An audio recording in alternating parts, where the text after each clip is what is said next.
I'm surprised that CAF allowed this pitch for an international match. The pitch is really not good.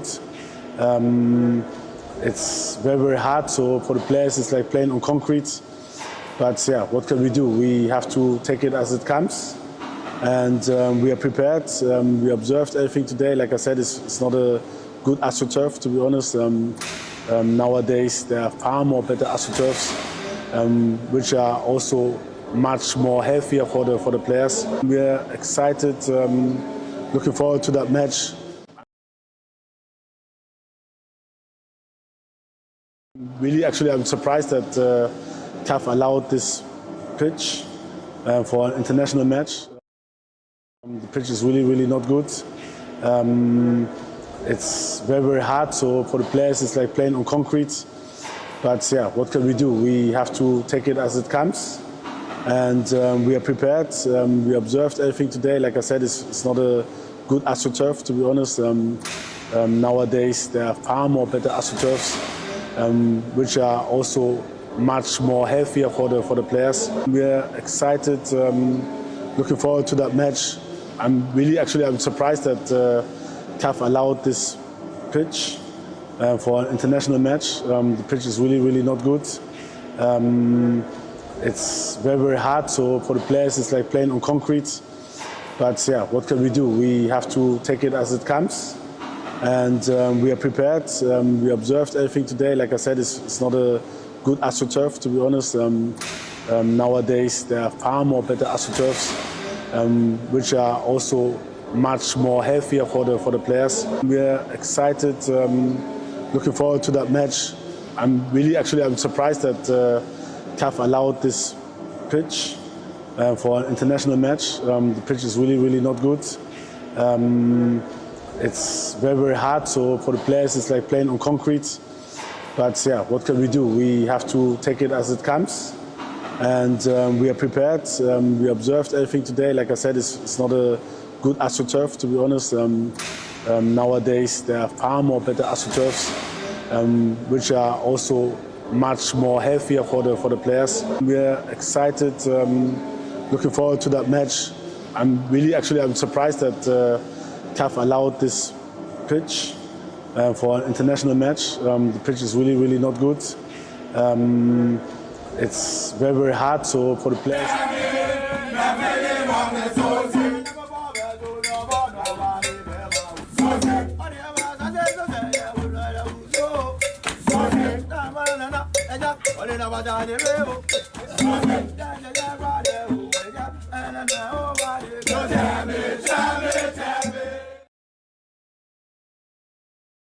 Lawyer design. Boss, Adam. Okay, so you be quiet, no? Yes. Na fe. Sorry, 1 o'clock na Black Side Bobo. Yes, sorry. 1 o'clock. 1 hour time after PROMOTIONAL kasi na. 1 o'clock on. Yes, na. Okay. So they need Ibia chat. They have to win. Chat. The woman say almost stadium no. Coach ni complaining about. So Eddie. But say AstroTurf. So Eddie say. Or say AstroTurf no. You won't be brave. By chat for the no. Course no. It said the place no bobo concrete so. One fans them so. Oh boss. Babe. Was what to kind be brave. Babe. Sani must say there. Say the Edri. But if FIFA for am kan so mono. Also a surprise FIFA ne kan. Of course. No okay. And now obese kom kobon be fufuro. This is what you have and this is approved. Yeah. So there common wodi. And what say a surprise kakra say. The surprise is not on we want to see him win. Na pressure mama lady enu so bebre. Yeah. Into onya surprise. I likely say na Malins. Ono obo bi ho. Oya. Otuo-Acheampong obo bi. Omobi. Players na ka say omombe. Omo. Na omba holiday e unso ombobo ka okudi. Ana wo. Ebi ba ka okudi, ebi bo omanyai. Why? Matibos. Na 1 o'clock no yenko Kenya so ho ya ba asem. I want okay, like qualification they are out. Yeah. Okay, so and when FIFA started say wo mo keka World Cup ticket no ho asem na wo mo si o enye hu mo a mo be pese mo be ko bie no. Those of you who want to go to the World Cup, mo nja say say $60 ekopim $6,730. $6,730 na sika osropa if you want to watch. And no size there no. Me nka say me World Cup ako. Me nka say o be World Cup o. I'm say no nyam there no. Adia a move me cries to go and watch any World Cup game or watch a football game in America. Na me adom America I wear a ball or kakra. I wear a boxing or kakra. Nti wo mo a omo die so bezo mo ko hebo me nka ho. Ate. Visa no kra bi da. Me just say so bu o ani dream. And I'm so big say America bo de. I have boxing. 1 or 2. I have ball or until also more go for so opportunity. No mo kobi. No mo so ko I like that. Yeah. More quiet be wetri. But some one binya konya na be wetri amamo. Why? That's it. We scan one maybe. Scan is here. Ade. Julian Nagisman so kaso. Yes, also a big eye on the 2026 FIFA World Cup. Okay. Hopefully German come to work about check. Yes, actually. Adabi na koje na anu ye de kwasi apia na omo yeyere na. Enye Dabi ya say 2018. Dabi France Nigeria 14 year born way. Enye na 2 play no. Na omo Nigeria. Omo Nigeria. See no boy. No boy draws. Yeah. So he want to okay. do that again. Omo there. And a Carlo Ancelotti swatch the entire one friend name. Yeah. Okay, Jed Spence to make history as England's first openly openly Muslim player. Cramonia for the first time we see a kind. Ama the 3. Now openly there as say I hold the whole solo transit. Ubia who say we there Ubia who say we fear we were swesi. Yes say Obia Bobia no Cramonia wa nenye open. It could be possible. Sir. Okay. Nenye open as anres or the see. Sebia like we can say. I hold the whole like Ubia nim no say just Spence. Nasa sabi I Islamic religion and Muslims and you gay say where the obedient you know who is a Muslim, you know who is a Christian. Tina menti as a open, you know. If you are a first Muslim Obama 3 lines. Open on the abeso the menti as it. As I say, that come so much somewhere this year. Any I can say will be and to be a first Muslim or see a kind no but open you know there. And everyone won't declare religion. Yes, okay. All right. Enzo Maresca could push for Morgan Rogers' signing in January. Deco shifting his attention on player renewals. Real Madrid are closing on that midfielder Keith Smith with Xabi Alonso person. Xabi Alonso say Real Madrid or take Galacticos no so. Wakache Juni Calafat say I could have been easy Akma. Your friend Keith Smith. Akwa no coach Real Madrid o. O say. E dey no ye no a. Oh yeah. Xabi Alonso. Boss, Ngumo. Remontada team na. Ngumo. Oh, boss. Nonsense Obakaya. The last best 7 years. I don't know I'm going no. Boss, the last 7 years. Remontada na ba ko ne. The last 7 years. Apola team. So the last 7 years. Madrid are fat players are. Omuni din baby na they are special talents from Brazil. Boss, that case makes a special talent. He plays for Asia, man. He's a special talent. I was all Cocoreno.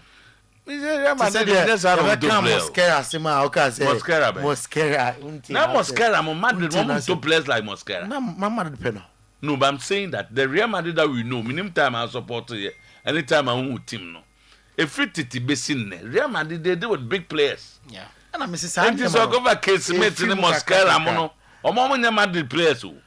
To Munka Sanchano. Was now Vinicius Junior more players. He came as a special talent.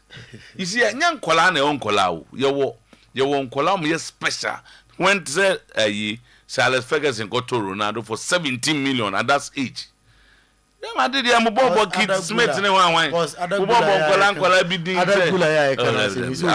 say Madrid or Seno. Or Seno crown. Or Seno. Now, Oma come to my 7 years old penisa. Debut. Over time, can go for Tim. Oma some penisa. No, to Galacticos now. Liverpool for Chemonum. Carry 5-1. Massimo Ambrosimi 5-1. The Bewa go my table. Liverpool and one of the ZBC. Liverpool San League. 5-1 Mubia credit. Obia Bassa Sobesadi. Bassa Sobesadi. Without to Bassa. League top 6 years. Without Bassa. The top. Bassa Beji League. Besa Shemo, Mototo, Kiss Smith. Anyway, the Tunum, Kiss Smith. As a musician, away.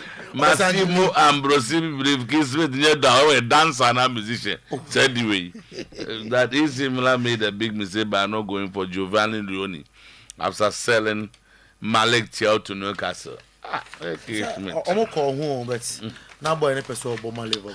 Musician players for Real Madrid. Black Stars will be gunning for another vital 3 points when they lock horns with Chad and the Black Stars of Ghana. Omo Njamina, Sia Kasei, Stade Olympique Marshal Idris, Hona Black Stars Siakano. Coach Otuo says surprise. Chad will be the game will be played on a concrete live AstroTurf. Okay, so how I will quote him. I'm really surprised that they have allowed this pitch for an international match. The pitch is really, really, really bad, not good. It's very, very hard for the players. It's like playing on concrete. But what can we do? We have to take it as it comes, and we are prepared. We observed everything today.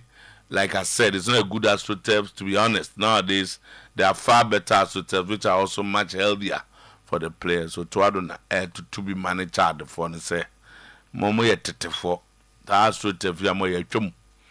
Dr. Kwambanu say the timing of the Black Stars budget presentation by the Ministry of Sports was inappropriate. So, but presentation by the ministry.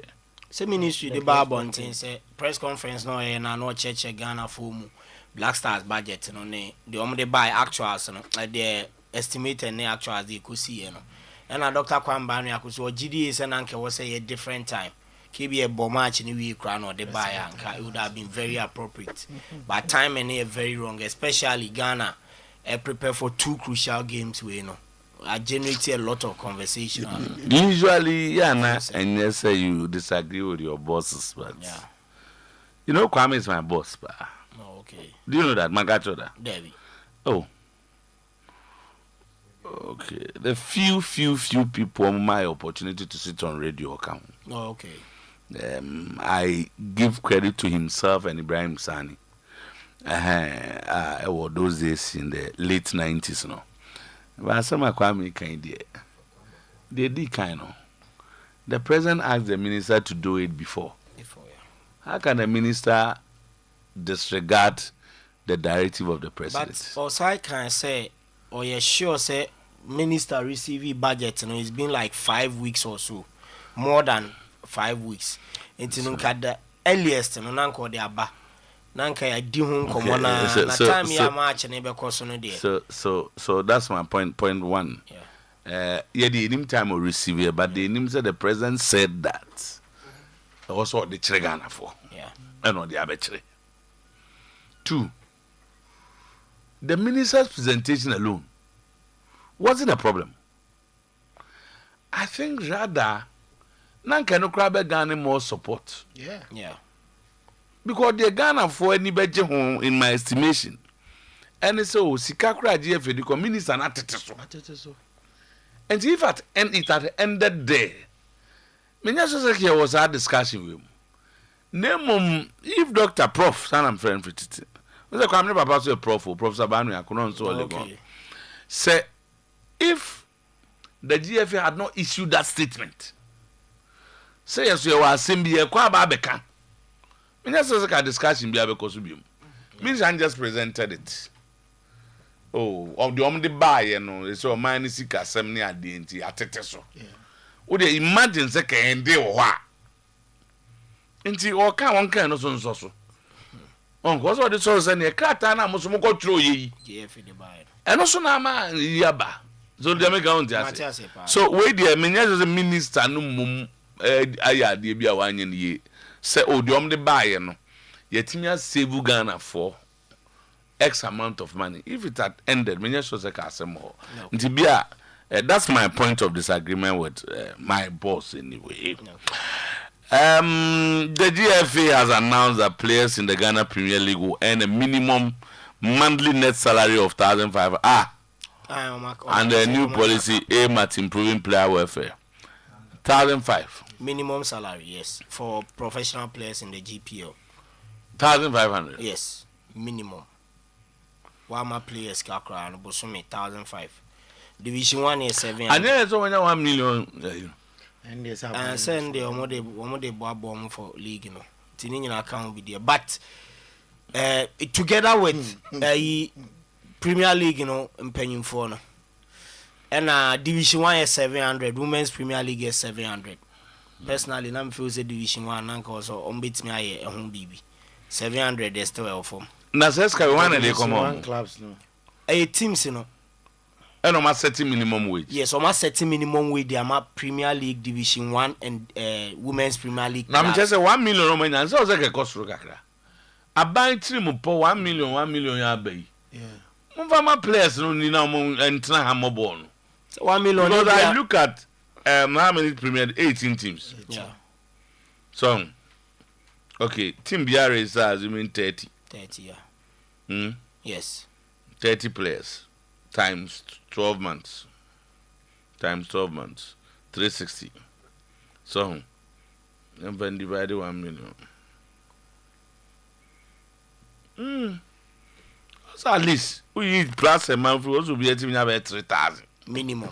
And could be the trap on the bay one the aka. 1 million on between the Nina her salaries and I don't want now also cost salary. My boss say apart from salary then on baby. Travel expenses. Yes. Any sign money my but say $1 million or 1 million is can be banana that 1,500 there.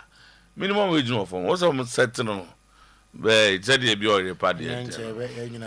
Oyerepa there no. Calculation there. Say them said that 2.5 as a 3. Calculation yeah.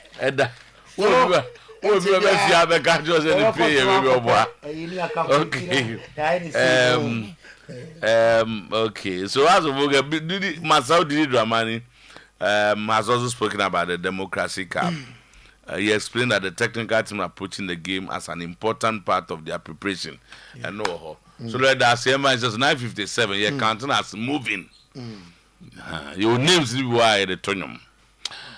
Baba yanko ka say eti anopay yanko from crosso na ensemwa edi adencheche someone pay e bum fumpa onko from crosso no ye de honsem ato anim nsem no doso ene anopay nemom de dise fata sauche na otie ena yere esum won nsem no doso na de dise fata no ye be confirm ni na ama anopay on Facebook Oyerepa Radio, Oyerepa TV on Facebook, Oyerepa Radio, Oyerepa TV on Facebook. Don't forget say we are live.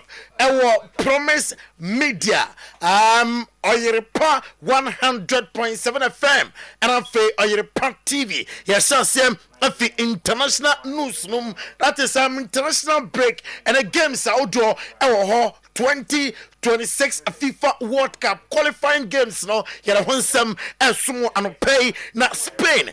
2026 2025 no onim say amabo a lot of games and according to Luis de la Fuente including denom amanya tutuo na dem mtirimu debia ni ho say amuram Nafe 2026 FIFA World Cup and a gamer on Babonum. I was some couldn't dear call Emma when against Bulgaria or not Luis de la Fuente himself or more your favorite sir on betting kunim the more players and fans with him say oh Bulgaria there ya show my way say omunima football surprises be ewom or they are two just talent ewo Spain pa Sausha Alvaro Carreras Bona oba Madrid so far Wabo 3 matches enema koye at the amano Nembom Ogusua Ochano or done a list and also about for some time and some point of Fernand what to the Sam at the Afena Ruben loves to cheek and ra on it the lies of Hurricane more a trainee Emra not the 3 Lions of England prepare for gamer Ebakosu say and a choir eberity as a mom etim echo trainer ya de atu Oyerepa TV no so na uchabi and pay Tottenham Spurs fullback Jack Spence. He's saying Obameki history as England's first Muslim player, 25-year-old player. Abusiam Thomas Tuchel Tonensam at the FN of FIFA World Cup gamer. Amane Andorra and after Serbia. Abebonom abetim agem na after waya juma at the ama wamwa ochem say eya huwa say manager enya jide e wono Tonensam friend say amram na amaya juma ema the 3 Lions of England yanko the Azuris afona suye na Gennaro Gattuso a legendary manager bo party amaza wa Bobby Woriaseo na odia tudam sa uko Italia 4-time World Cup winners obaka the last 2 tournaments in Koye Emfa Emma the Squadra Azuris of Italy now this time they will do everything possible sa enkurumje ebetime akọ amuamom na fe amatime qualify akọ ede akomanim ewo 2026 FIFA World Cup himo kansienum na Kaiser Chief forward Nedim and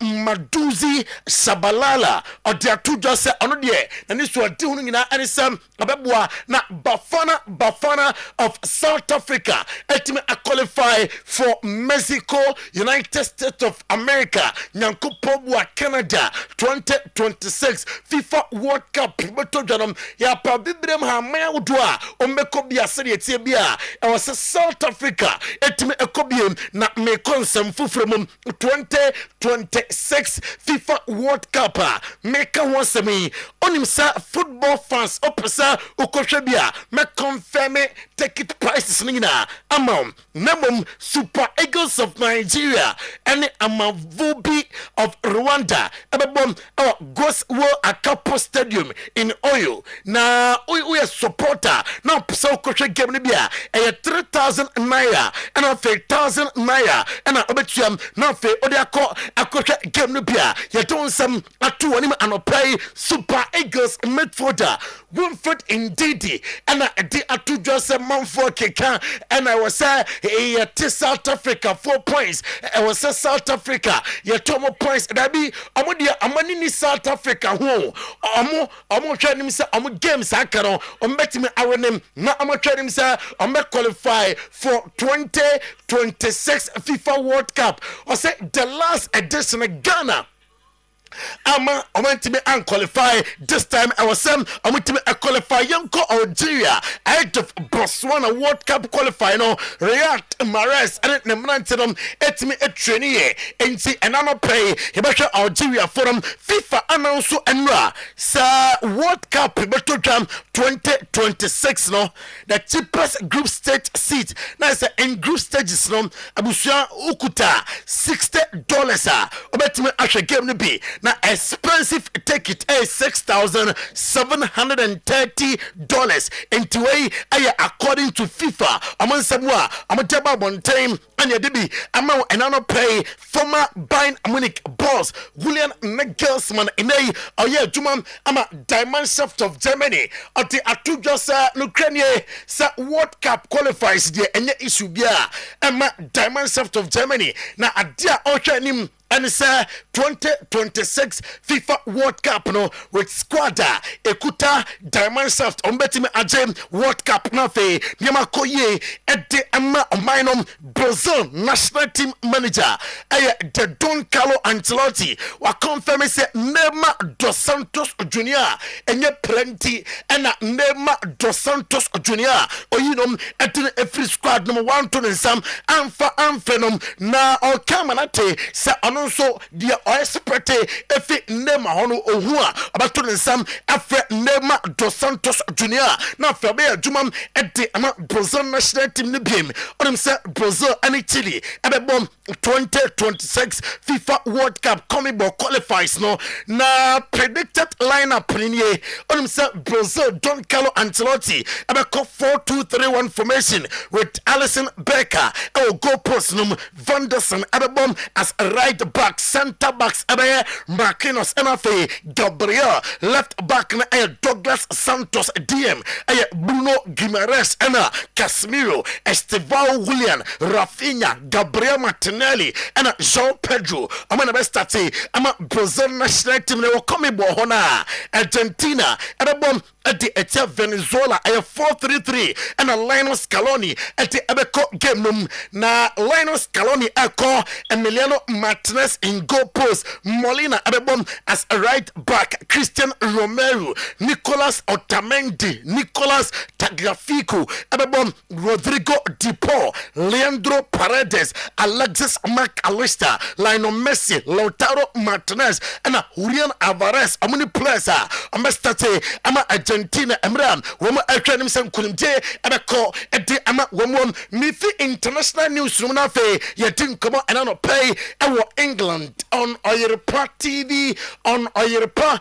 100.7 FM. Now, Oko Liverpool, Australia, my main friend to jam. Liverpool assign Alexander Isak on a transfer deadline day. Now, Abusiam reporter, Efi Palmer CEO Albany, Chief Executive Officer, Emma Palmer Federico Tirambini, at the Atujasa Oya striker, Nyamianim Ukraine, Oja Park, and also now Osia Kaya, Utimisa striker, Oya modern day striker. Now, Ononom, Nitim Sia Kaya, I was Siri Anum there. Now, so Fisa Afi striker to watch a player now or that screen and also Alexander Isak Liverpool Abusiam Omutimum top 10 most expensive transfers of all time. Liverpool Fisa take club no omo players omo toma omo boa den pa enye Jotoso edu ayo Jogo Jota 45 million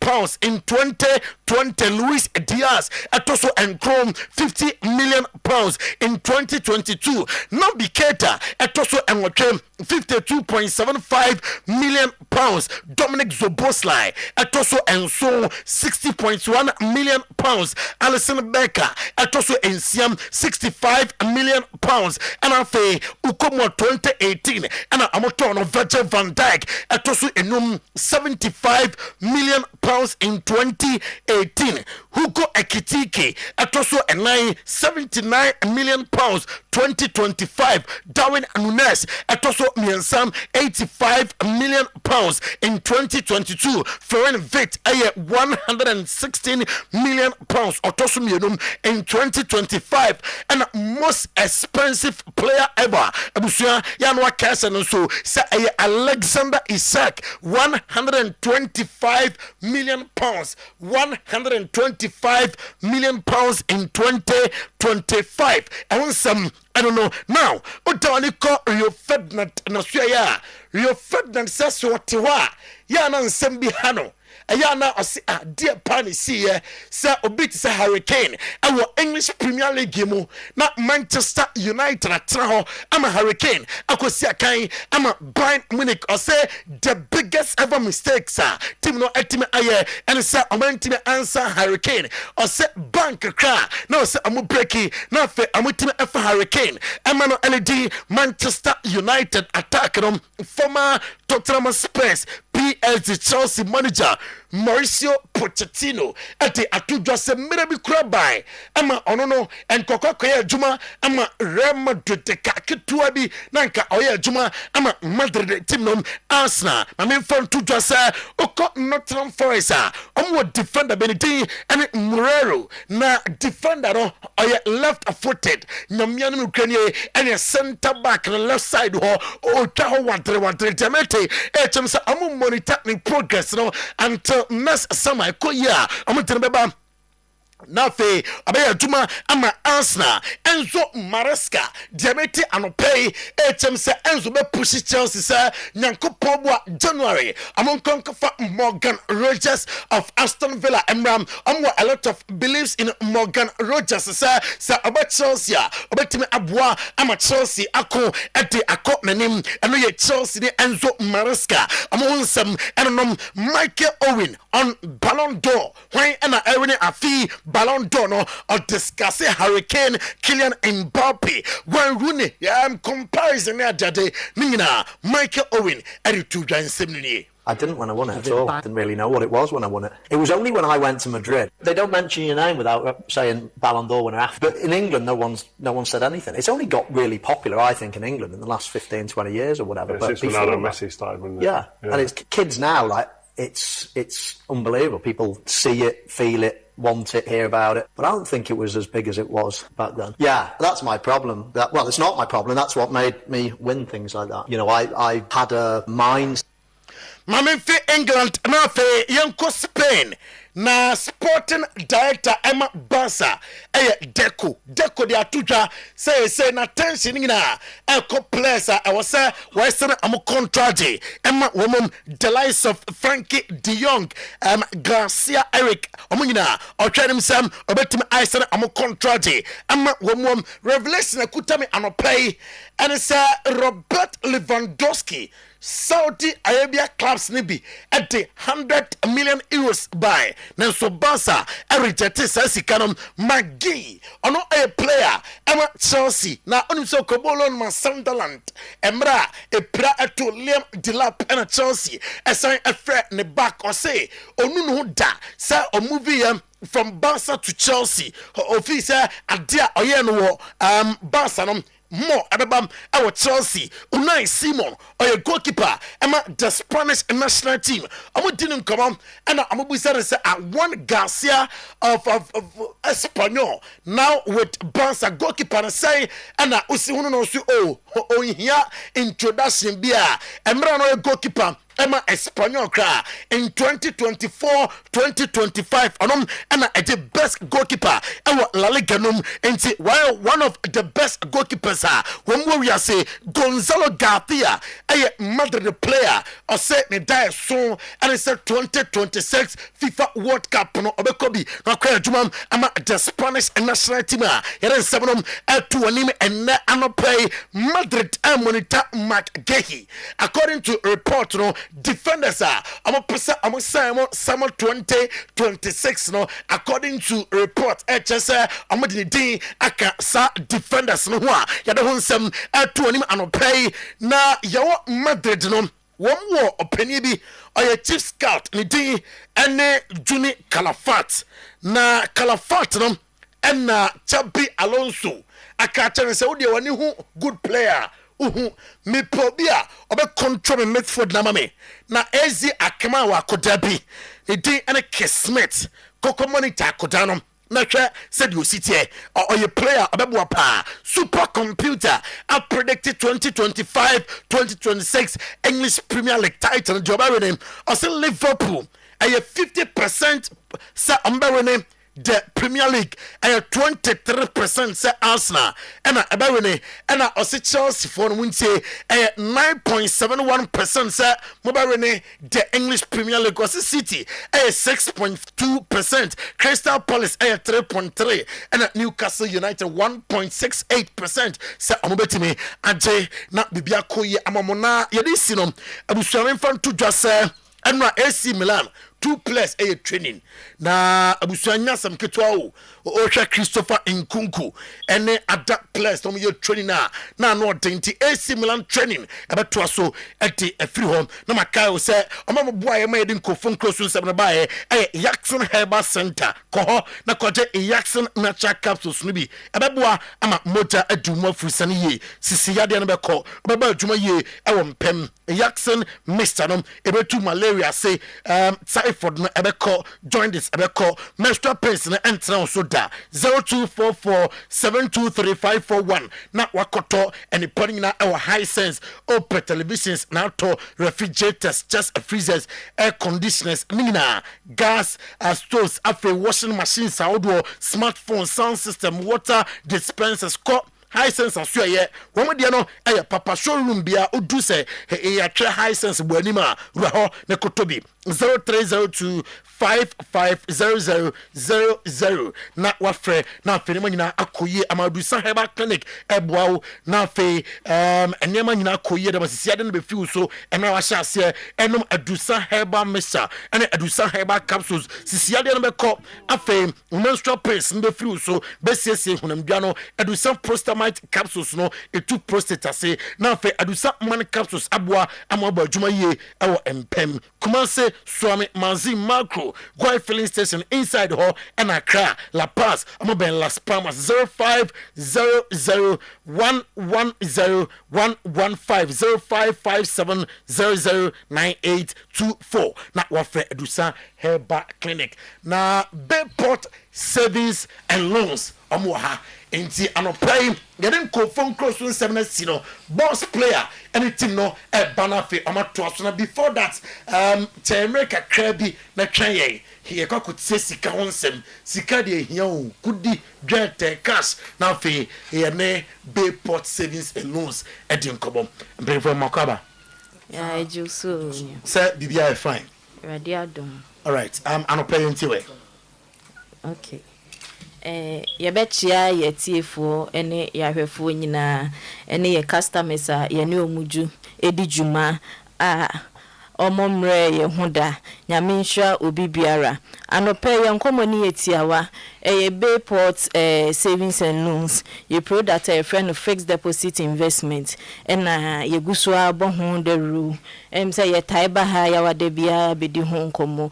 na enenso no oye foforo na afi na wutie ye ana se wo a watie ye dada wonyansi wa adwen mu pi se obeba no ye say Bayport fixed deposit se bia woska bi da ho na opese odi to baby na emre kakra opese odi to baby for some period of time na emfaso aba so Bayport na ye kan for amount say bia scan no cry bia eda baby odi be two savings account to man faso bia maso de ana say bia adwuma wo ye no de bia meka say ye wo be ekwan baby e faso peska enti adwuma wo ye na wo peska no scan na wanya no so no fakoto baby e no so no scan da ho a eno so esan abawo amount eno ne ye kan fu Bayport amount enti Bayport fixed deposit no bi bebusa say na ede na Bayport de omo ya no sonko a de bia omo bo hu de ru na ade a ya no sonko ne say Bayport no do sika beto ho a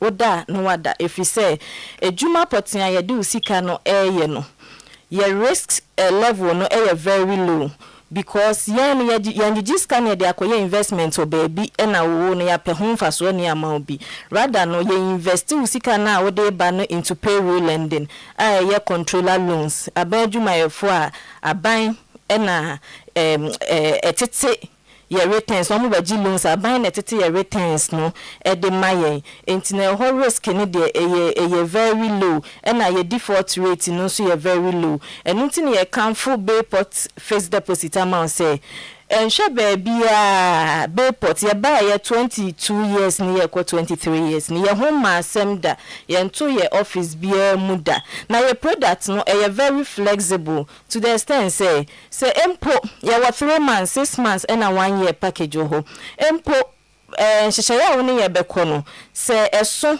na se anase enso ye na ebi emergency bia ba wo hia wo sika aya de ska ne ye wa wo sika ye nkipi ska ne se ye mfa mwa e na efe nso no wo sika potin ye na ode beto ho no ye nti penalty emfiri so se wa ma period no anso enti ne ya to da bi ye do sika nyina be ma o nempo enna kakra na ska ne bedi wo ye ho no nso no ye check the number of days e bedi wo ye ho a ye san ma ho interest enti no enye se wo de abeto ho enya emergency no wonsa nka osika na say ebinsi wo be potda na esan adwuma ye de sika no ye ninti no all the time, not a single day obi investment amateur me aka se o na de sika ni ho cobra there be na be port nso no ene Ghana hanko na be port wo ye wo other 9 countries e wo ewiase afa na nyina ye wo be port Ghana, be port South Africa,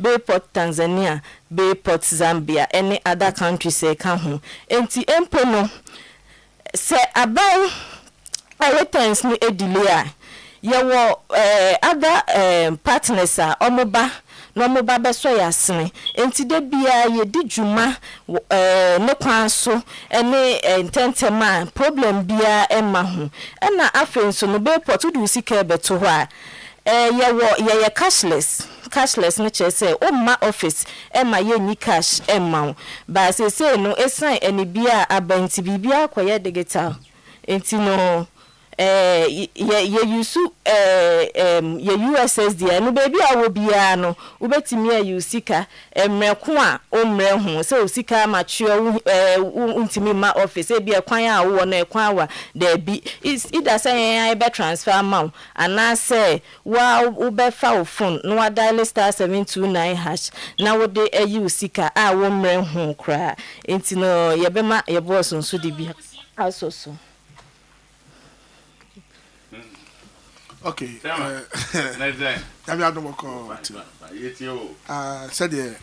my colleague Nikaino, Bayport here, Jumakoa, what the hot no swa, a friend Wadakra, Tina de Biabaha, Robert who say, and then remain Fessica and to them, and my Asamo and to. In Fessica and Comobi said, Jitu mammy, and then Fessica was saying to me, I say, and I am passing. Titino, and I am Anamo, the two from this Eshaho, and the crown. Obekọ na ni refi bebi odi sika na yeden e share no odi sika so share fa so bia na den e ma so be na mrem no be port adwumaku a ya boy homodin 22 years ni a di sika beto no ma de bia meka no oda na wada oso mejo je so bibia say me ma asemonto o me kwa manim before answer na wa hwe be port akira kwan and the first can beto no de bia meka say wo ho no ma so ye smart o sika sem because na ewiase mo ayedin sika pa ayedin but we are smart so a benya sika bia ka o sika adwuma na wo ye no benya sika bia ka ho school for bie mo bie bibia na bibia next week yeah o share your school fees and na me busa me baba ko say o ko JSS1 o busa say ah mo busa say o so mo twa 1880 o say Baba ko. Ah, go just. Wa baba ko na be unu baba. So get on mados. We ba peli we go say, "Hey, na 1800. No go say na 1080 there. Mo go 20. Who got 20s? Na the question basic I don't busa. I say from continue from JSS1 to JSS2 into a one investment and one. Boost no tutorial and science school fees here there. E ka ho. It is one investment to be and to baby. Now me boa and be supplementary to the fees na go chia na ho be chill. It just sell for sika be to be pot. Na je home fa so no na emwa let me hear the way because it's all about dreams. Who a dreamer you think about Bayport. Tino Mr. Otuo ya de your numbers see na Boniface nya ma Boniface ni o me just o nya nkasa ya na wakasa obebo numbers okay on the number na no ore okay okay your numbers me obetumi Alfred Dockers it was 055 811 9281 055 811 9281 and I said Boniface I was 0555 642-900. 0555-642-900. And your branch manager, Daniel, that was 0244-598-400. 0244-598-400. And Michael, that was 0242-288-915. Michael, that was 0242-288-915. Okay. Right. Dr. Sinti, say the message is simple. Very simple. Bana DM say one more monty bay pot nkano kakrebi. And now one more so much your tanta. Ye so I assure you say bay pot there 22 years. 22 years in it. One say to the work and correct. Because we do on my TV podcast. Company I existence for 22 years there. Now to me say company originally now so. But say also can because of previous a year by issues by challenges regards to banks and savings and loans near at the by we could have say emergency been into amasuro no ho. And so there's no doubt. Yeah. Because as we any party what is the to be a obedient ho. It's not the be a bar say I know so you pass one of the companies are Ghana Yajatum.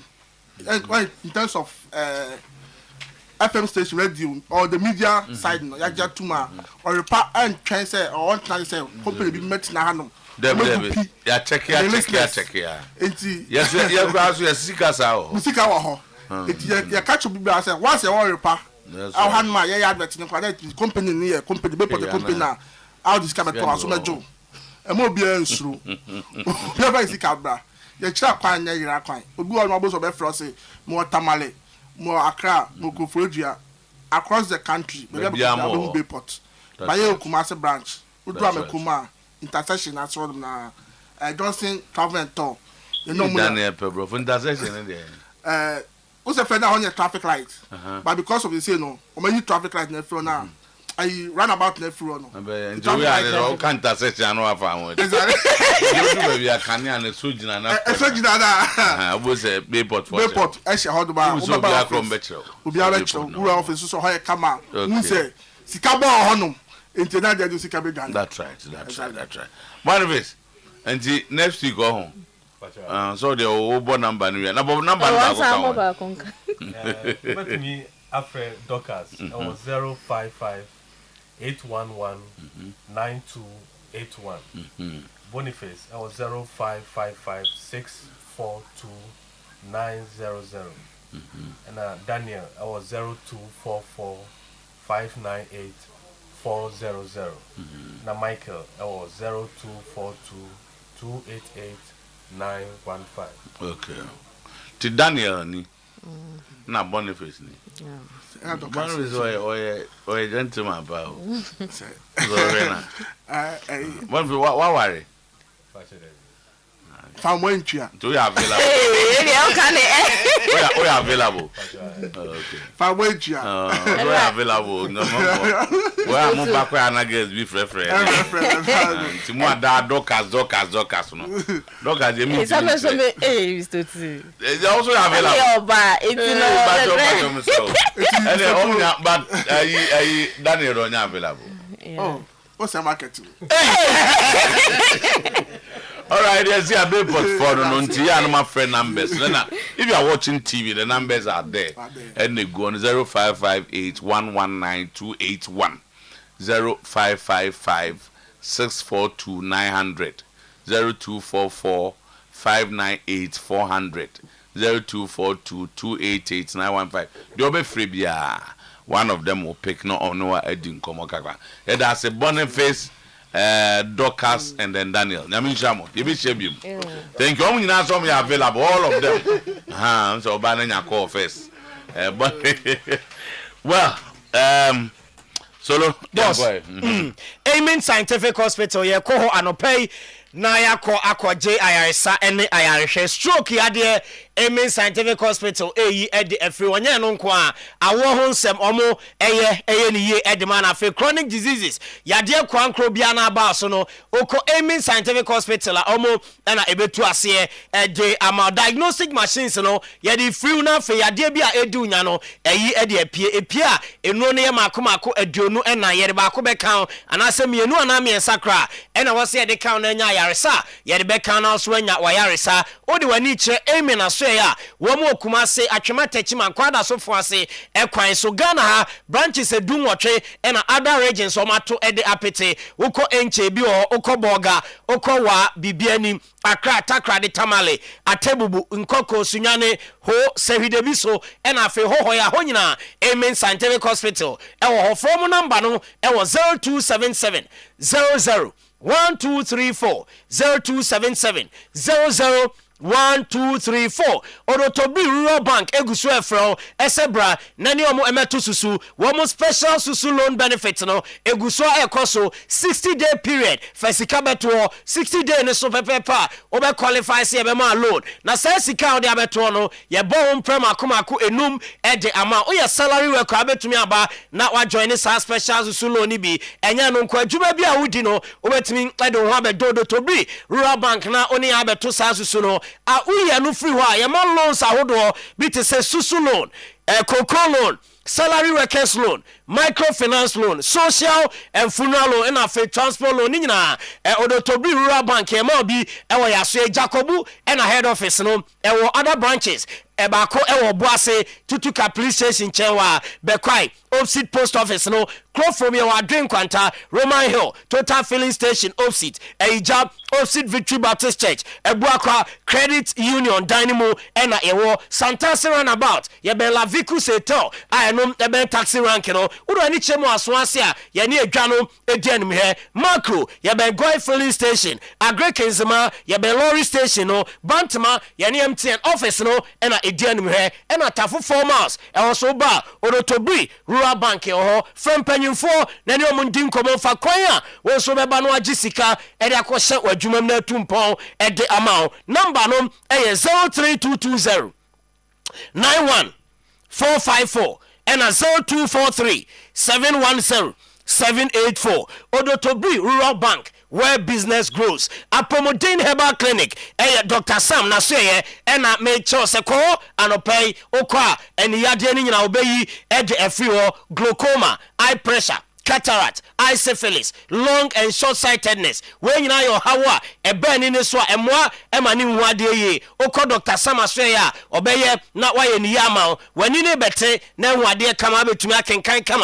Ewa Dr. Sam, na say, Dr. Sebra Bema, Obama, na Pejanimu, now I'm a coin, as a coneno partner, Enkodin Shemu, Yo Kumasi so for lie, Soja for coin so, Yana Assemblies of God are sorry no, and a denim share, your number, Yadi Jumano, and 0551 09 89 61 0551 09 89 61 Kangen Energic drinking water alkaline water so no egwahudo ye nso bi ohonoma Dr. Fokra engine tum ese benom ni nyane se senso no acidity no ewosoro senso no recommend so u senior ma afasi u ye cleaning na fire cleaning na afadwuma de bia wudi a enso ni nkoni padua mu nko ano fadi ni nyanse acid wom no edoso nenso na say nkrofobi the acid water no ene no adwaman so mabubu aguntu am a wo mo ton de man nkrofo so mo nom onum e be kwa akofo how the abro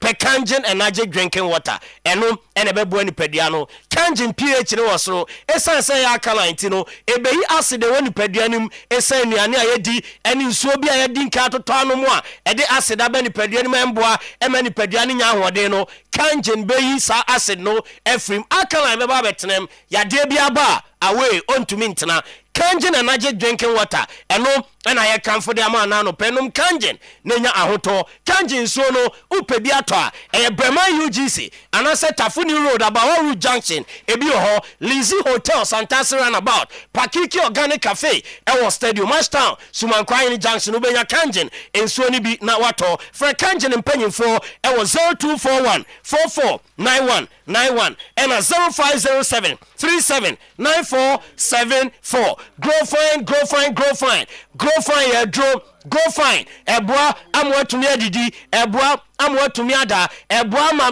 onan ne onsa ayɛ tititi no moje bedi afusa ni ye ɛwɔ wuntini ni mu na onsa no na ayɛ tititi no ɛgyae oyɛ ɔba ubu onsa ensisi so oyɛ ɔba o menstruation ɛmba oyɛ ɔba ubu onsa moja ne badodo anasa otiyawo a grow fine about tonic ebeyi ni nyina ɛde afiri hɔ ɛde ama vitamins grow fine adro ni mu ayɛ boa ɛma ni padua no enya ahoɔden baabi eto no ɔman mu abia no grow fine no ni bi ɛwɔ ɛhɔ no mo pɛdodo atu a digital herbal clinic ɛwɔ Kumasi Amekom Runabout me watch Bank of Africa for grow fine ɛwɔ 0244 596532 grow fine makes you grow fine.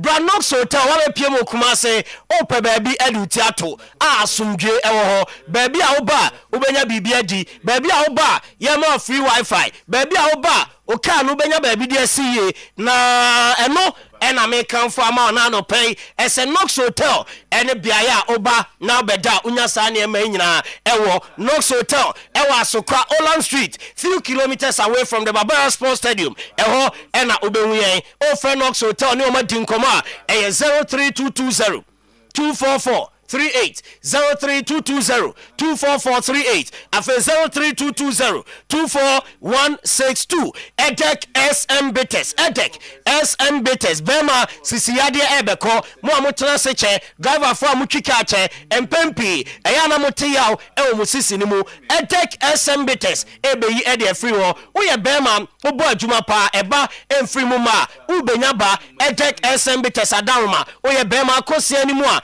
on time boy adwuma nche sesia no agemu edek SM Bitters ebeyi afri ho edama ena fe so libido no ebe peja edek SM Bitters nya tinka nano partner endi shemu bema waso atenka eba ten no edek SM Bitters ni bi edu eba clinic ena ede aba baby etonu ubenya bi atofre ejo ewo 0243 989 368 and 0201 044 221 ABA Herbal Clinic so far tanono so for rasta or sibra or mawadro fagu aduane a wudi ni mu ewantini ni mu na akọ enini ntini so na yi ehaw bia ehawani no e de afiri wo so for say edro no e na eti wani ni so wan e de amaw ABA Herbal Clinic na asem na meka e chewi so for tase sabra na so ye prostate ade oye wo adwuma pa liver any kidney ade oye wo adwuma pa entu de ani sem ne ba no liver prostate and a kidney ade no o de ba ABA Herbal Clinic ni nyina obetu ase e de amaw kwada so dwuna se main market echo ABA Herbal Clinic e wo ho doma yinkro Ebenezer Preschool e be apia kubi coastal e also ubehu ABA Herbal Clinic e wo ho no mfre doctor e wo number we so 0541 565 199 0541 565 199 now ne ABA Herbal Clinic etumi atwetwe enkomo yagusu epedan no me ba cho wodan e obiaya me bobosu ya me ba cho je number we na frɛ na ye beba ne no abaye hyehyɛ ya gidan ne bi ne atenemu edan no ye pewo edum Boshen, Ampame, Bantama, Abripo Junction, Asokwa, Stadium, Amekom, and Adechem. So, number Obefre, Nayabawa Seno, 0557 255 542 0557 255 542 Nayaba Abeje Odino. Dachi Hima Season 3 Audition. Nyame ya adumo chena, Dedi kan krano, baso ewon kran. Eno eya Accra Audition. Oyerepa TV office ben papaye restaurant su eho na ye audition no na me de di anim ya no ya ba ye hanom on Kumase me ba cho ye FM ye premises he ya e wa dum prison Runabout ne de Kumase audition no abeto aso na ne kwasi ada ye de ani achem our Western region Asankregwa Melody Hotel na audition no eno so de no akoso utiyeye na peke na beka dache ma season 3 no a unim se dwumade pi na ekoso achede pi na ewo mu a won so utimi bo homode a ubetumi enya bi form no free into by premises abenya form ni bi na onso age no a join no audition no na ne ma akoyi e de ama friend number we na ginchemu bi aka I wo dache hima season 3 audition no eho 0541 692 230 0541 692 230. Okay, so next what about Jumano? Yeah. Thank you very much. What for call there? Okay. So be. International break. International break. Into Omuka Zenka. Sana producer to mom is a minimum. Oh, okay. And okay. Me banana or the mommy. So why Vito? Vito power. Okay. Over Vito. Over Vito, and that's how they are just Babo shall say and go. This is Sulubana over here, may you money because Kakaka will just over Buamina, and I just say, you're being in idea, boom, precomatic, a quarter. Now, Sam, Braham, Mamma, and I just say. BBI fine 1038 according to Seobed instructions when you're free. Producers, no, I contest you. I just be a man communicating. Open understanding. Okay, Tama, how can FIFA ask the Black Stars to play football match on a concrete? It is very hard for the players. There are more. Otuado na okutu na na wa na oyo de. De okay Otuado asem na. That's more kind. Otuado ga say concrete. Okay, concrete. It's a concrete like pitch. Say as you know pitch no. Or say identity say concrete no. And I'm just saying the crow because the bit is a concrete. And concrete here pay. Say it is said there just a concrete I don't know. Oh sir. Now there it is said there it is say. So auntie so untia say no there. I see there are more healthier astroturfs nowadays. Auntie stadium na Ghana for bebre say e kama na war ravaged Chad etmesi stadium kama no. Otuado there was say there be. I'm really surprised that CAF allowed this pitch for an international match. Pitch is really not good. But it's very hard for the players. It's like playing on concrete. But what can we do? We have to take it as it comes, and we are prepared. We observed everything today. Like I said, it's not a good AstroTurf to be honest.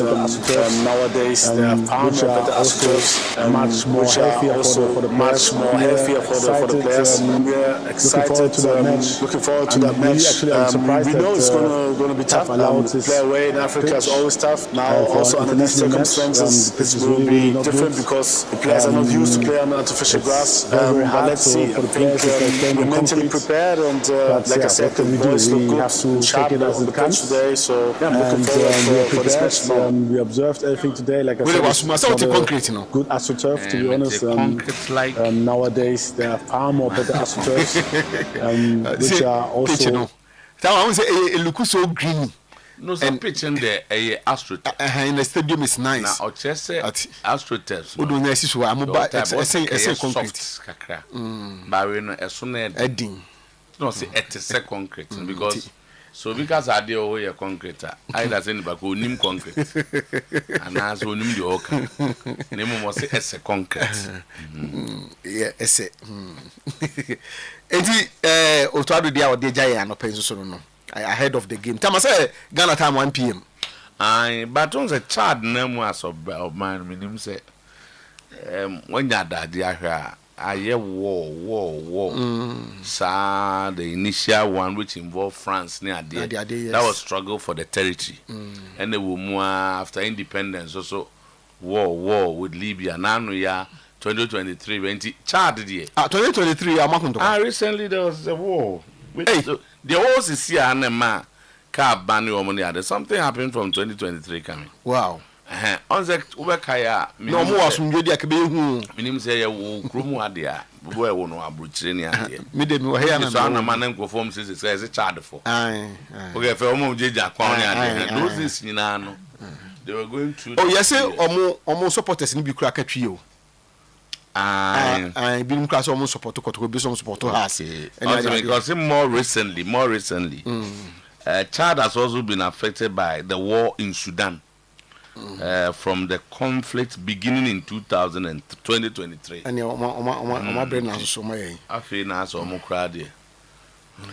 Kotoko and Haas played last season without lances. Kurt is my friend. Prosper is my brother, but they didn't allow me to do my job. No single Premier League club in Ghana played with lances. Dr. Bamiaku blew the lids on licensing issues in Ghana Premier League.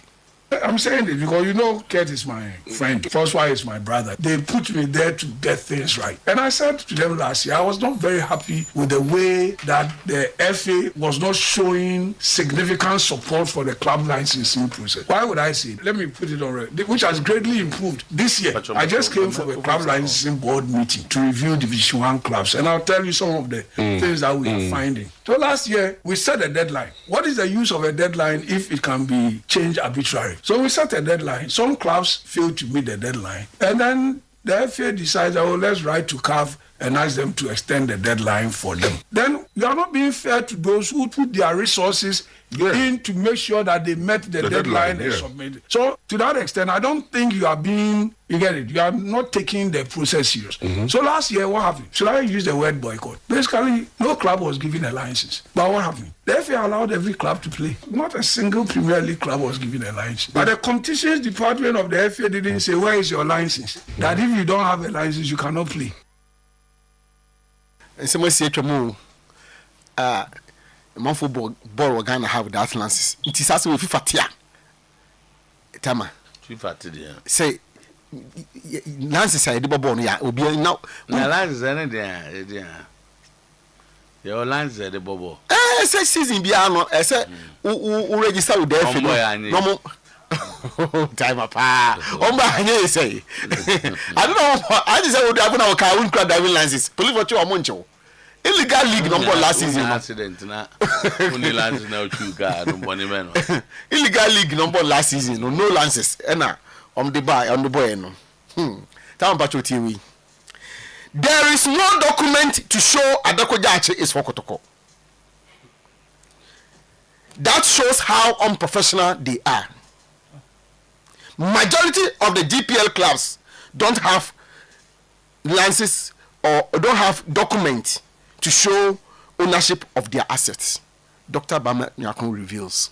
We have had to sit for 3 days because there are 18 Premier League clubs. Each of them has submitted over 40 documents. And I have to scrutinize all the documents to make sure you have documents that are not signed. So let's focus on infrastructure. They are supposed to show that they have a venue that they are going to, and that it's either they own the venue or they have leased it. If they own the venue, they need to show us evidence. Majority of the clubs, there's no documentation. They also have to have a training ground. So let me go back to my Kumasi Asante Koro. So for instance, Adakojachi training ground. Me and you know that then Ohene at Adakojachi says he has given them the place.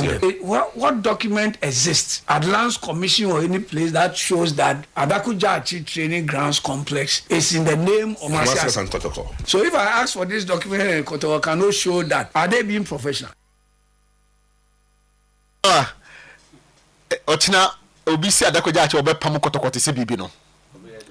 Obi betimi apamu obi betimi jigachana no pakwa ho se omo munye training ho anu ngekabisa open nkambi ode manem fa brofo ngekansa ansa se we nyina no Adakojachi otufo na obi dia na team rad ye ho no so say obi se ma onka no brofo ode mempa twi ngekan na osay bosompem ono ya Adakojachi yes na me chiawa no pay asam gese na Dr. Benya kwa fa ba asam gese se Kotoko na mo nyina no be do me training no o mu ni document to show se Kotoko o mu dia jai manam se manim fa brofo nka wo GF ho na the other coach at the end there is no in doubt bomb do mo fa brofo na se fie bebre ho a obi tim fie wura but onwie in the process of documentation enka wu so nim sa ye woni ama bebre fie bebre okrum ha ni wura no enei ekwan bi so document akon ko fa paper ni na ma ko je sa odi ai enti ende won fa brofo nka ba tinye bi ani minim sa asema make what me yad se adako ja che ase no ka na ehu pa o di asase ama kotoko na ono asase be kroma bi asotum for dia ohini bi hwe so na man en no ampa na otum for tim Ose eni da ko bi ti wa wan ko ti wa wa kasa kama ebi omunwe ho aja for that documentation also we call lands commission akra eni kotokodim say wo ai na da ko jache hini de edim on transfer makoto no hini asase bo hini ni we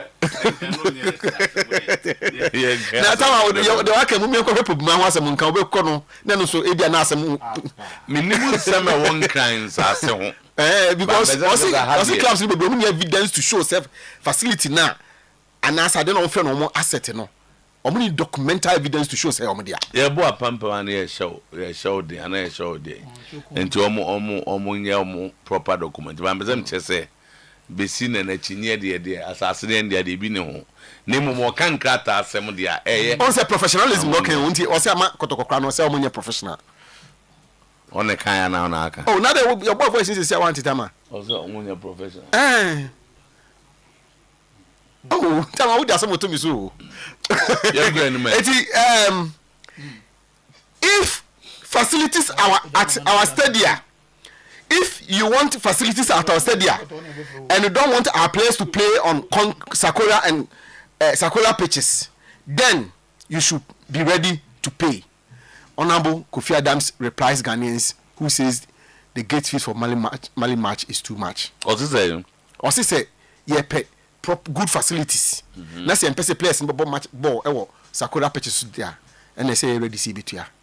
We want our pitches to look good. We want things to be done well. You, the media, you come and sit here and say, oh, I have traveled to Europe and I went to the stadium and it was this, it was that. That you want the Accra Sports Stadium to look just like that. That when you enter the washrooms, you want it to look so good, just as you saw there. But you don't want to pay. How do you want the NSA to run those facilities? How do you want them to run? So everything, we want government to go and look for money from somewhere to come and create comfort. Is that what happens where you go and see and come and report? So sometimes your reportage is limited and shortened by the fact that you don't also say what it is that they do and to be able to keep such things the way they keep them. So we should begin to ask ourselves whether we want to play on Sakura pitches or we want to play on good pitches. Whether we want our stadium, washrooms and the rest to be kept clean and to have cleaners that will regularly be cleaning them when we have games and what have you, or we just want you go in there and then what you see, you even if it is pee that you want to pee, the pee will just squeeze itself. There are instances where you are rushing to go and pee and you enter somewhere and the pee will just dry up. If that is what you want, then let's continue that way. We crowd they were taking with a Jibo Nina on some na Mako Abruchi stadiums in Bebre. Was it the Mako Huno? Moba mo report to me here crowd. One also fi South Africa balance ya. Dem ko na ha one crowd ko ho je no je ho nya asem ketwa. Moba report to ade ni ye amama for who say sika me de aye na. Esisi ye no moba na no moba ye mu wi so amusan say na mo criticize baba ya na cast stadium say nya papa. Na be de na. Taliban Blaster squad in the whole Africa. Oh, we there. Over players, he pa. Everything the one match European countries in the European countries be beating the squad we are match home. I know deal. The be match European countries in the Hey, omo ye Jenny ame when am say say squad in here is how. Quality your materials in the when match to am zika so yi. But so mo ti ase.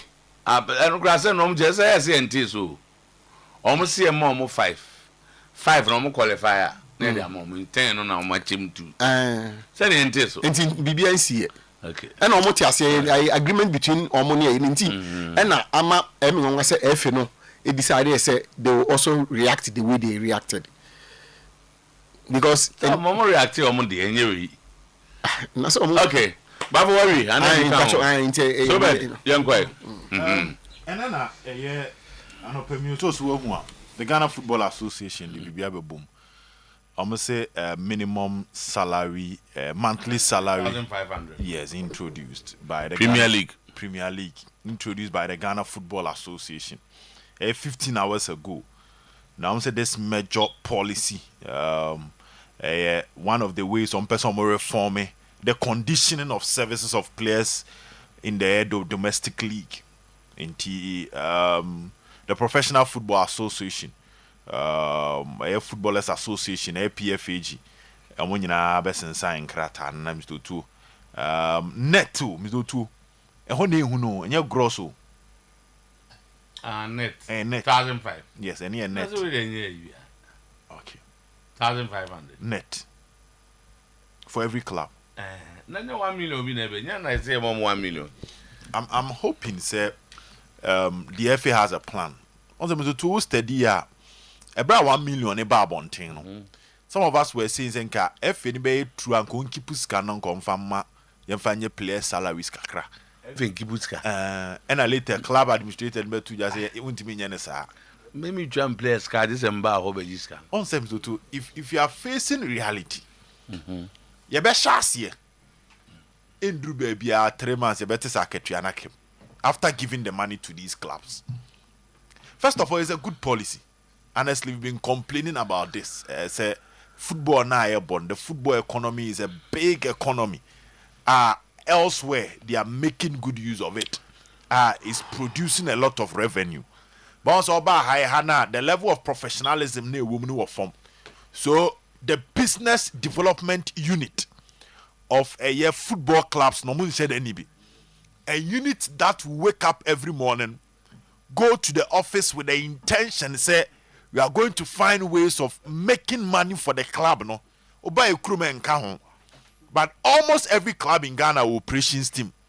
Our more DNA acquire before we winning matches. But a unit that is solely developed for short-term policies, medium-term and long-term policies in terms of raising money, womuni be. Enti such an initiative, Acheampong esenka abadadada. But so to abano. Oh, can seka sikano efio. On say abano. Sebia. Amuntimi nye. Clubs no. Yes. And you transfer FA chain clubs no. On say the FA must go an extra mile. On say FIFA and the CAF competition am so to ye. Say okoba ansana CAF do sika be ma ono. Obeti yellow cards, obeti red cards. Obeti bi a sponsors ana so sop for fans eto bottles ko park so obeti ni nyina ansana discana brew. On fan brew na later ababe catch us or tear free. Yeah. So ko World Cup the same deductions happen. In fact, they say there was transfer of players. Or more training and development. Solidarity. They say Santo Kwane Echem because now FIFA will do the disbursements. Better. Or man be calculate or they do bia the amount. It's the system be as a player no. Near shane ne documents and I shane foul no so. Now who club be will deserve any penny. Or a transfer more. Especially in Kuala Lumpur, FIFA and new Kusa Kuala Lumpur who so mono. Almost said Nyeska baby air clubs and kitten. He will find a way of dragging it in and give it to them. And to the enemy may can you say, this decision yabe, which is coming from the FA. Yenim sa clubs no. So the 1 million more. Yenche. Yebesa ba through a yebe 3 months, 4 months, 5 months, no. We will still have these same clubs complaining about revenue and the players will be coming in with Omusika and buy. Into that may mention say, as competition organizers, going a step further, where a percentage of the income, you bet me at to baby. Oh, Nanya Busumi Biaswa, ya wire to the players' account. It is not a policy that happens everywhere, but also a true copy and paste. Esa wo hwe wo no ho ansa na wo hu de wo copy de aba bebo ho onso bi to bi wo ho ye smooth nto de ade bo ho etare e bia wo wo no ye rough Insa woko tie no abi de bebo ho a. One had the ball about 2 days to na ayede a peel off. So I think we must move a step further where we will find a way of making sure that these things will help, because to net na say senate na see a tifri mu. You better senate. Omo say we salary worker to tax. They say a tax. So approximately you'll be looking around 2,000 for every player, the least. Mas a deduction in around 500 cedis. Maybe to senate, to tax in around 500 bisa. Next list should be around 2,000. And I can tell you, say me no clubs see, it be about 30 players. In say 2,000 times 30, you are looking around about 60,000 Ghana cedis. Into bet me the near say 60,000 for the next 12 months. Saying na fini di ato. Timanti bi ana ne. Ni manti bi ana pushi. Na ne wo di akotum e di ama players no. Say ne be yi sad na every, because in the last 3 seasons me extending the kwa. Yate Borga All Stars at the pen. Where at a point means of transportation was even difficult for them to even move to the extent of paying the salaries of players. Na ne yasem foforo. Let's carry be my good. Yate RTU there. Oto where RTU and adabo aba kotokoi. No bid ni din ejina dewu bobo. But now double because the salary for 6 months and buy or RTU. No sure if you on bobo no. Together with other RTU players, but the omudin boy. Last year the young apostles there. Into almost every season. Omo de eba abonten Legon City de eba at a point. Oh, but let's carry my. Into skawe na ba no. Yeah, want to say is why they had not paid was that there was no money. And the sikaba am debate as emvan go mo bi no ntua mame. Let's just use that to protect. But because you are the more almost here to we'll give the money to them. But we'll come back to this same issue in the next 5 months after starting the league. Matuas Bambejem says the reason why they were not paid no anything. Because the clubs were not having money. Now there's money.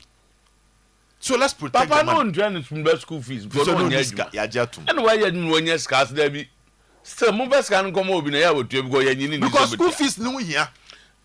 Yes, because these clubs over and over and over again. Omamiya who say in terms of scale of preference no. On Onyeska, the first thing is looking at how he can make the 3 points. There are some of the clubs you see them finding ways of satisfying the means of getting the 3 points. Whilst the key architects, no salary buy. Some young apostles, they were moving around, winning matches and all that, finding their own means. But no the players ka. Omuja players ka ye season omuja players kwan so omunko fie no. Na be 3 months akem. Including head coach on also count. And if we are talking about Sika, they make money. Yeah, that's week. I'm almost started at the end.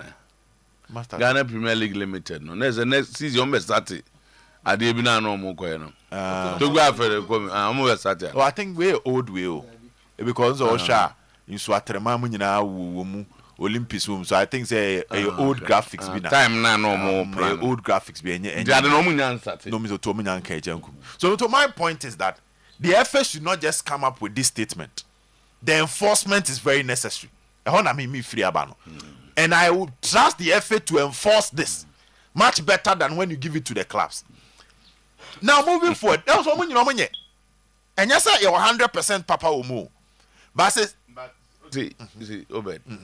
To be fair, Oma out is on the players come no. Metiwa more even for clubs. Sir. Yentise kotokontua player kada. Yentise has into a player. Oh, last season at the point that has the players. Send a team 1 month, 2 months. Then not 3 months. But eventually they pay. Eventually they pay. So eventually you bet. But enya dia boso so yana. But are we saying say team bidzas and kotoko no 1 million cedis? And now when you score the boamene to any players car because this 1,005 threshold okay. As kotoko because they are paying higher than there's any player now a club like those even can come GFA na GFA between amomo and now you are referring to some of the clubs too asem near car has our boy wouldn't say last at some point in time not 2 months salary came because you see, that is not regular. That's not regular. It's not consistent. Say you may be a change me back. But myself say more track record of paying salaries over the years. You know, to club will be able to at the end of the day. Yeah, they cry, eventually they will pay. But what you are looking at, say, as a worker, ne papa mua, kabosume na sunako anima fifness and get them. Abaya juma efo. No to abaya juma efo no. The papa me say na ekọ. Ebu 26 now starting flu. Do you get my point? That is what we want to see in the game. That is the normal way. And you say 2 months be a kem now later about better one. Sometimes when you speak to some of the players, it me come now so mukromu who do akemo.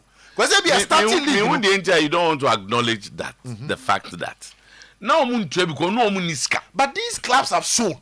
But they say they even when they make money.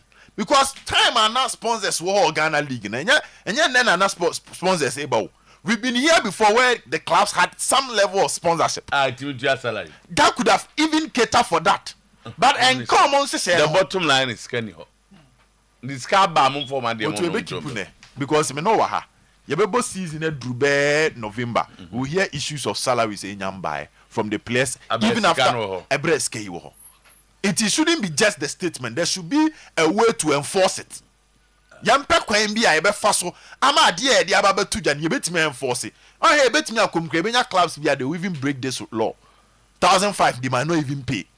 And no ye baako. And even if they agree on the 1,005 as net, they might not pay the 1,005, the actual 1,005. Inti abane sa na as the policy na ba abonten ebra ye nyen hyehyem say the spirit of the policy is working. I want me free aba. I want to hear nyoma. We can even decide that. Why? So we can come up with ways. So to honest can free back. It's come the monkey. So honest can free back. What's up? To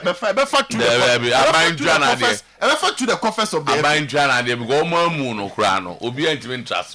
now you agree that you are all coming to the level say oh yes the mark class now sembesaba said w dey mean just ba sanity ya ma ban twana dey aban na am example w twana workers ka to mo fa left no controller said you mo ye na ban twa but gf for no dey me am tie dey me nin this obi discuss come mo between the FA and the clubs. I say any mom go ma church figures bi as say o say ye obi odu church discuss go for any say mfam come go tua no atiti bi go for there so na na dugo no example say some say go for say na say ni play wetin do bi salary attract no oh we to one say odu di so anu ala user so kan bi no akotete dia ma obi we say wa we say investika ngoma say ni pawe with this one clubs na any o man the clubs will submit the names to the FA send your omoye yeah so man van names na ngoma me local room yi send omoye local room so all club no unim names were submitted and I unim total amount of money we FA no and you know say every month this is amount that the FA is releasing it's a bad thing say you be we no be cast me tiabro ama usika na teso and am wada me example say sell some come abane ala goods and not some say go for as you scan buy no ka some family na ma obibi I said no na we the command na china o ka say o players no kra bi o ha one register o mu ye di atibia ma o mu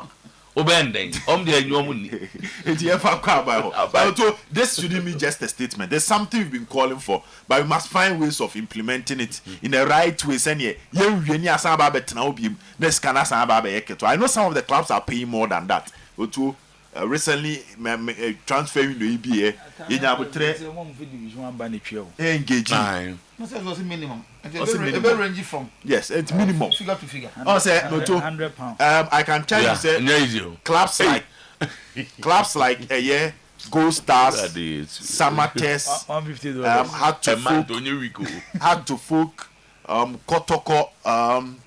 I've dealt recently Ediana so pay mu pa. Salaries. Yes, Ediana pay salaries no. This season particularly. Players almost sign if you give them 1 million cedis. Say 1 million cedis. Yeah. Now the investments. Da baby enkan e bosume so bia kakra betoso. No mo ande omo de etuetu aka. Ene se mfanko mancrofo no mo mfanko e no yo matia mo matua. Mumfa clubs dey sika mo. Mr. Wendy. Let's give them that respect. And na hear the besi. Be consider no to be besi. You think the clubs are happy when they don't pay the players? No. Some don't care. Oh no. But especially a drew time relegation obvious no. A drew sa omo as a Oyeshia or relegation. You the why club administrator for some time. Oh, player go jump park so abobo amount. When he had his own Janica. And you when DJ. No, like Hausa is not paid. Do you know what they take them through, convincing them patro the bomber miskaba and the bema? Nobody likes it when his workers are not paid.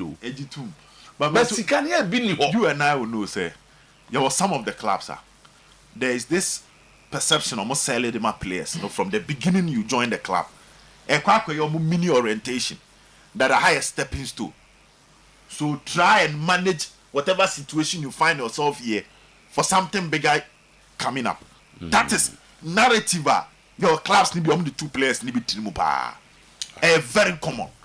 And your clubs need to be harms to 2. Into everything that you need to be comfortable, we are ready to do it. The upper class, anyone the middle table now, they make you know, say, baby, ever fall free, no one chawa, Shasumesi one chair,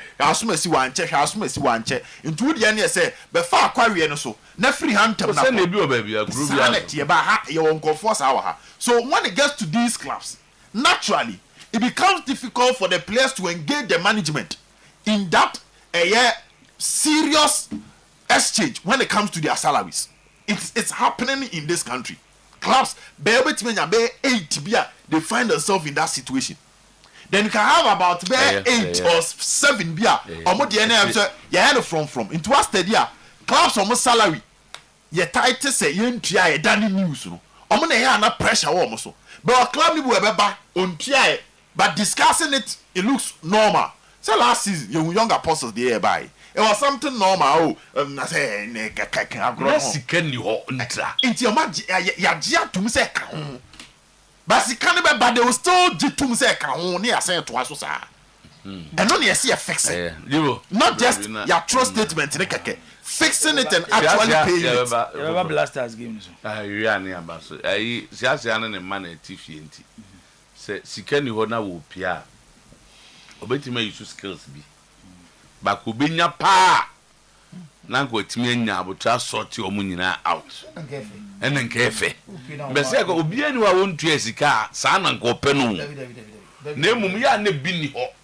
But say be a bar, Mumfama de Mammy go minimum wages, some year abaya, ye do home come. But in every society, we do too. Ye demra.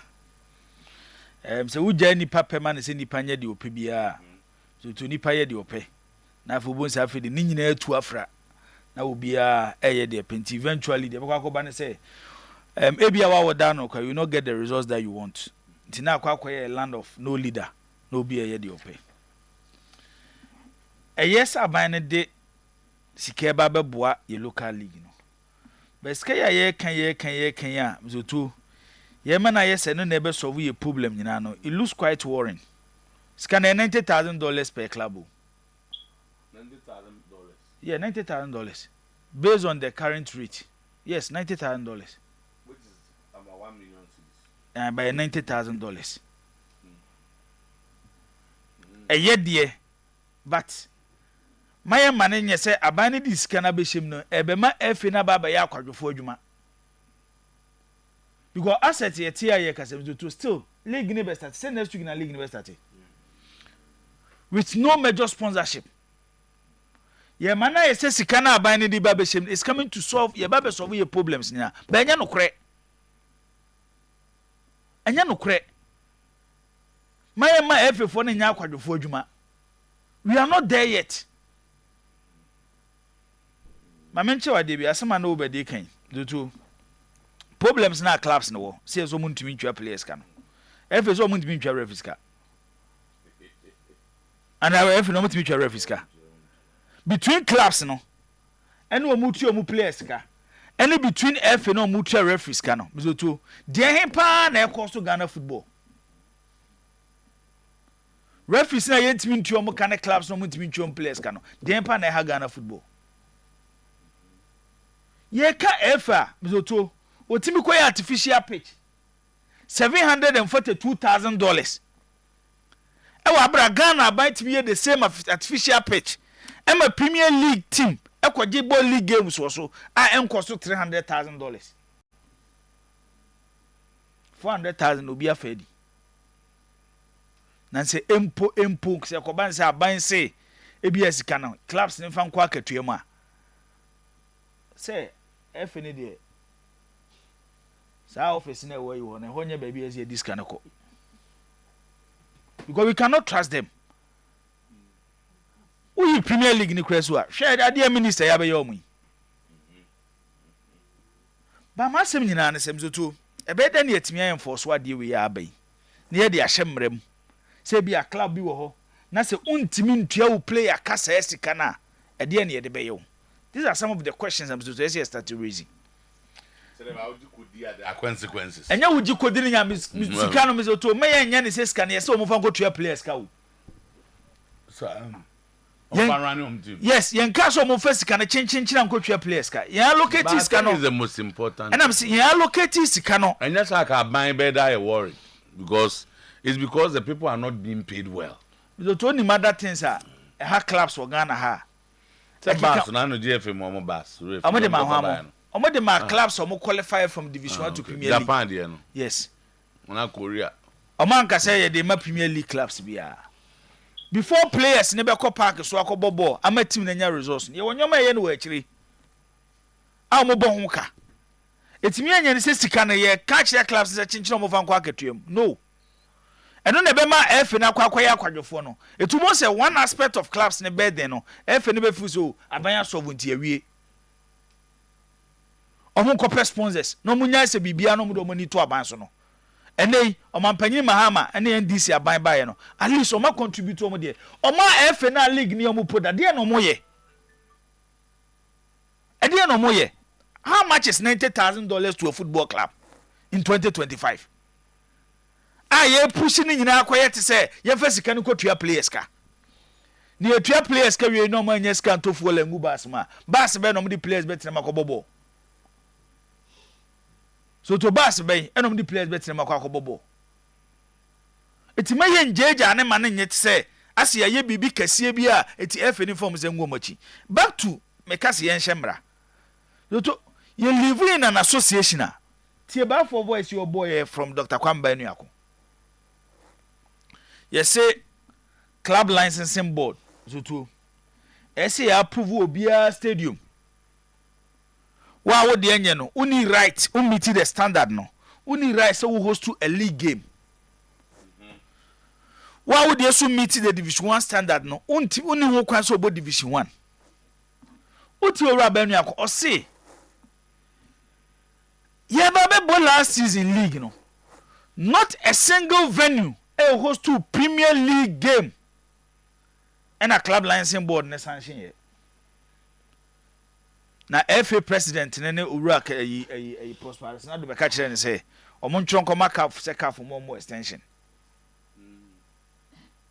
so no ano o man tran ko nti ye ja clubs ni nyina so obi anko no nko bobo because ye nya mo obi anko so nko bobo a ye tetem ambition e maso oh David that is the truth that could be one but imagine say ye be league so too you would remember eno na na so apole ko wuye no ebi kwa ne nso Michael Stadium and Kensashin ana woni matwa se ba me je say so ye GFA president here be league na club back ko cry meet standard how can you play the league misoto tisan from bed misoto me ba cho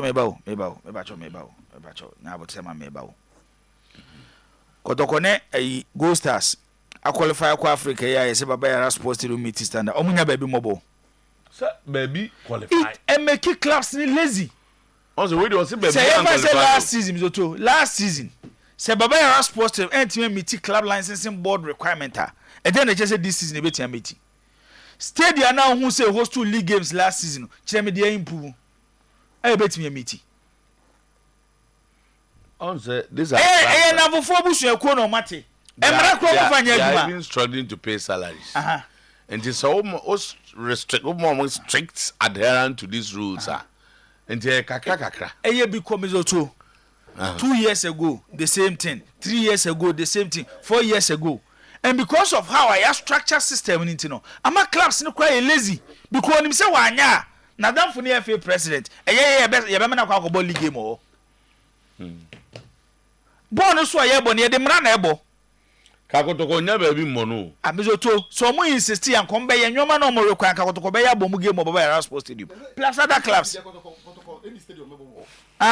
and na mebo calf dey buy say omu nye e ya ko baba ya calf dey buy say why fefef calf is for nya nyintum omu ma ho obubo 6 no omu ma ho o mba wa che gore ho calf e bibia ye say calf dey buy say ayi tina ni jira juma ba bi ya che kotoko munya adwuma bu wo mu stadium ansa no matime meet standard no nya na kotoko yi o mani abri but no mo start ya no mo jayo sports authority na ye mo me in place on record oh the secretary asem ne ka sports authority will deal with CAF no the club na be so mo ayer no mo start ya no mo jaye sports authority for na piska it's man and nya no mo pressure mo ye said the be at least Africa no say first game po no mo ntimi mo a omo ko mo ne mbetia bo mo game so se wo hyemra na me so to ontimi fa mra na nya adwuma then wo hia so be hyemra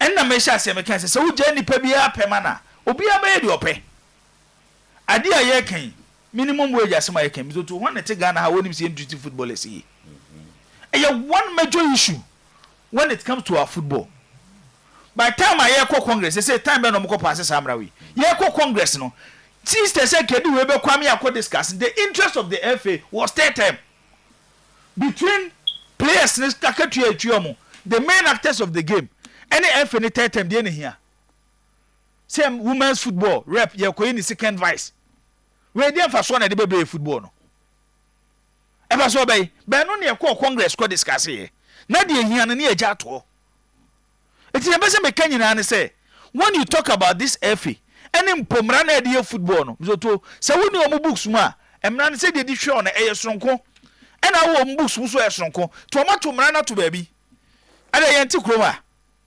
R2 as so be players and for man ko bobo FA presidency ya find no my 2000 Ghana cedis. How can you defend this act? Ade a wo da no obi ya ade se egu ani mase o se 2000 Ghana cedis. 2000 Ghana cedis na obi ti tamaridwomo so boto R2 he can easily pick it no aba betua. This is not an association you can trust. Okay. It is embassy me change na say so to say be ko FA ho say be ye dey o. Because abana meka se sika no clubs in fanko tuaka no omo fa sika no koma clubs no omo fanko mo na de ompeso mo ya because say clubs in team tuya players ka ye be start the league next week ora prosperous na do say ye boss enru week before the league start no omo be tuya referees ni ka be pa cho mo fa referees no mo tuya omotia omo na meka side e fan so edu blasters dey omo ko pesika wa ban onye no mo se yankoma blasters man committee members $10,000 no media officer of the blasters onye no mo se man $8,000 enyoma baby esika wo dey ahede omo ye but the here na be boy football they don't care who the way ya don't care yes the way ya can mizoto we are can ye nhemre bi anto ho na da ho yesi akwakuhia ayi for chips amoko ye for him say PFAG yakohia om ye no maka wan ye benya clubs am so because me there me ana me suma clubs no baby ye football no me so to aseye duru no enye 1500 ne be solve problem no minimum wage oh me so to say the okra de ye abante be ma clubs no cry strong oya yom so masa ade ne yentra line no ejina line mu yentra ye so te me chana se nti ejina mu what I'm saying is say enyoma ye ha ye football no zoto o de me kase me ha be ko fa asem kakra captain baby you are near blast $90,000 no ye fa ko ma clubs no because me hu baby e wa asasi so a zoto clubs na nya ban adwuma ye fo e no ma fa wo mo me hu baby e wa asasi so ye sese edi bibi ba be hye anka we ne kura na nya ban na adwuma but because ye wo FMs zoto omuntimi nya omodwuma and in the last 3 years zoto ye nya sponsor ye ka so ye headline sponsor of the league odi akwa wie ntino e na aban o mampanyini mahama ehun se kofo no moto no mahwe ya on be ma ayi timamufuo na mebu o mo so ebi kura mo bobo na bi e kombede wo mo and that's what we run no business here. My go support to kakra. But it doesn't solve anything. So to sorry no money adwuma. So the minimum wage of 1,500 aba. They should start working, get sponsors into the league. Yeah, before sorry. Use the club licensing board, my clubs in adwuma to make the league attractive. Amount for stadium, corporate board by word new say nipa air stadium. Ghana football amount for show interest. No musu do misi kabe rem. Anyway. Thank you. Must Ghana for GF for Monsori. Captain no kakra na fe the Black Stars na so na. Yeah, so to I think SM better sisi we of course. I think it's a good thing say if you know be set that salary cap no. Because I was reading Nigerian League and there's a salary cap to that effect to the extent that even foreign players ever no. Sika the maximum and the minimum is to the moment. All these things are in. See the clubs now going by that. And a part of the club licensing requirement in be. By a hand say you be any good no. Afina ebia yani eba ye so. So aban no so to so bekaya during the campaign time when the president said say the players will be given stipends to almost salaries are almost year. And I think say after that upon consultations and who say there should be a way somebody Sadia so clubs are going to be benefited that 1 million Ghana cedis club be a so to say if in this government if through the government discuss but they are then they say if a say in us to say players so it will interest you to know say my 2 contract this year I'm a 2 players. Saying 2 contract and I'm a 2 Premier League players. I say anything. Witness see now year contract no. Me jina ho ma obi. I say no na year contract. Me no bi dia na o ma me man because office say adwuma me go mutimi ni mu. But club say no na year contract. Club na year contract. Man kasa be my club. Say me my players no. Second no na year. I represented the players. Okay. Okay, so we there we team. Representative players. Who was for searching na year contract until the collapse of the team. You know, but it interests you to know say Saudi clubs didn't come out. The kind of skill mutual players no. So to Arrow players I'm here Baako is getting 1,200. No Onimbo.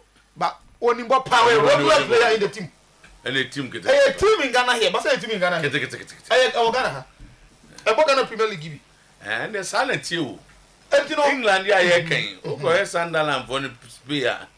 And it just the yes, but they are playing Yadi. Yeah, they will form players Onimbo power by next year or 2 no. I say playing Yadi and now we negotiation. Because we turning to the but what I'm saying telling you is say a team I work on a Premier League be. And so no kasa. On clubs what they do is say on be kan ma dey no be call last day no. Because also be play na better fie. E do bedroom be no okay any manager no. I promise play say me dey say also. It would bo.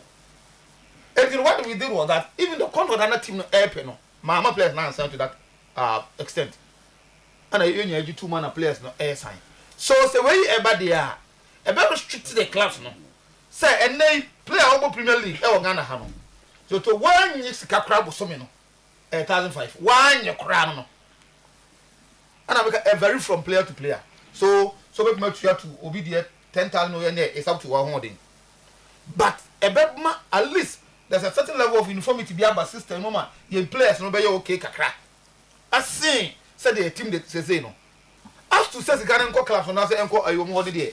Because so the money must be given to the clubs. Why not? But then there should be checks and balances. There should be rules a bit guidance are there no. Because in Europe, because so when it is about 3 months on your players you see to play in the Premier League. That's not administration. You be you from. So say na one from to ha club now say that ho. Say and then nyame aboa say wo club go no de wo pay ka ho. There through the FA and from the ministry to the FA no aba wo no nya we betimi take care of the players. So wo say be say me dey go talk akodam me dey go to nwan na say nantwe etimi mfa ma be players ne dia. So wo default a wo say player no ade na kan we so free mu. So who tell me so free mu. Next team takes over because in the division 1 obi super over. It is a yes, I didn't talk. Nay, daddy, and not so bad, and your bet is Icano. Not acquired or you acquire, because if you victim, not place air so far. But wait, but as a stop us animal, honest from doing animal. Then making sure that at least if for nothing, then they leave boy. Oh, start OJs are 1 million Ghana cedis now. There's a prize money, and by what I mean was the victim of there's a prize money based on the position of the league. Among other things, we are also talking about club, everything. I'm a league now trust you to the extent that Ombenya sponsors, as I am the sponsor. So all these things, it's just the league, everybody, and whole club, the little that will be my, Ombenya with the whole team. It is the idea of my job players are 3 months, 2 months, Yenchiaka, Sikani Horo, ultimate country will be. And if you do that, there is a law forbidden. Someone give you the clubs. At least the club, they invest. I'm a home, you know, what you need support to yours, like you are saying, you know. Papa, I mean, 2 years, I mean, this can be go to school fees. Now, me up what can be everybody about money now, when I have to go down. We don't do that. It's a good thing. My own solo. Oh, carry ne kai me say na no na ban be ananso say nurse for ne ade no. Omo mu ku school no omo no mu scan half. But cho ene ye ko tua ye die bi. School for mpanyin for say omo de betua scan nyina. Say actually aban e be chim ye no so mo refund wa no ma refund. They say no, Mr. Mo be aban no.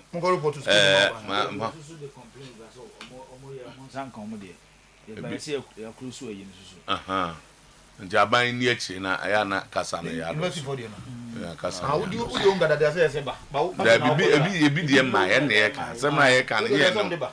Asema ye ka ye no. They say saban ni ba. Asema ye ka ye no se bia wo na bibi sa ye ka. So ka ma penchire mo na. Yo, me na Sami wo mu ten. Woman in platform going solo. Boss, I don't pay.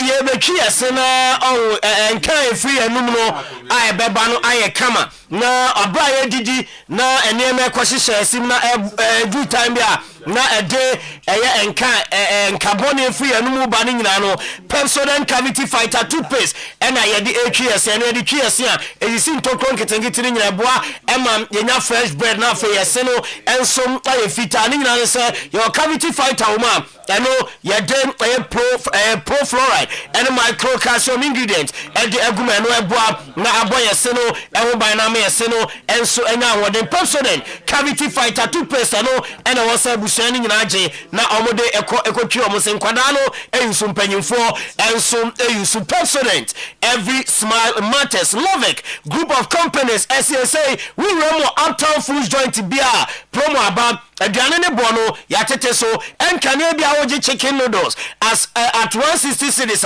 about 55 Ghana. Maybe assorted fried rice and an turn 210 Ghana. Say they about 99 cedis. Enti Uptown Foods neko didi ukodidi no bete say aduane ne come aduane ne de environment awotena didi no eno so kama branches ne yato e dia pete Kumasemai Asantemai Ghana my baby abewra bia no Uptown Foods ho and I was so rap na onso timi didi kama obesa order ne de aduane brewa obetimi a friend number we na waje waduane efi Uptown Foods 0596 9220 66 0596 922066 Power Specialist Hospital. Yama me dry no hepatitis there 9 times and waje ho award hepatitis B, C and A. Nina Otuo-Acheampong e the free ho e the man no e we drama so SK no stomach upset a year for liver care and also a liver e ho ensensem nyina e the free ho no na fa jirikaji e me ma dro monsumba bo adwuma e wo empem noi ba bi eto no bia no ubenya bia to onko ma me adua ya ho na wa convert to hepatitis and no prostate no ulcer and fibroid issues ni nyina dia mawa furniture mo enkran kwabenya ACP kwan so Power Hospital bus stop Kumasi Fayase Obosomki Road Adua Junction your number 0244 544 422 0244 544 422 Eba phones and accessories say no pay bra open iPhone and you know sika no enso abra ono be payment plans utia 40% down payment ebi iPhone XL and a hopa 800 cities and a utia iPhone 13 1800 na fe ama break akra now the tietia na phone no enso abeye odia the ohia your Ghana card collateral bi anka ho guarantee bia anyone no fani chem Eba phones and accessories Kumasi Dumajekum Dynamo Yane Mikado Plaza and a din animche Udwani chem enkaya Circle American Mall Circle on my blockade shop 21 and as a tiptoe lane I know so be modern photo so call enkra Eba phones and accessories Branaba Jo phone no netwe channel kakra 0200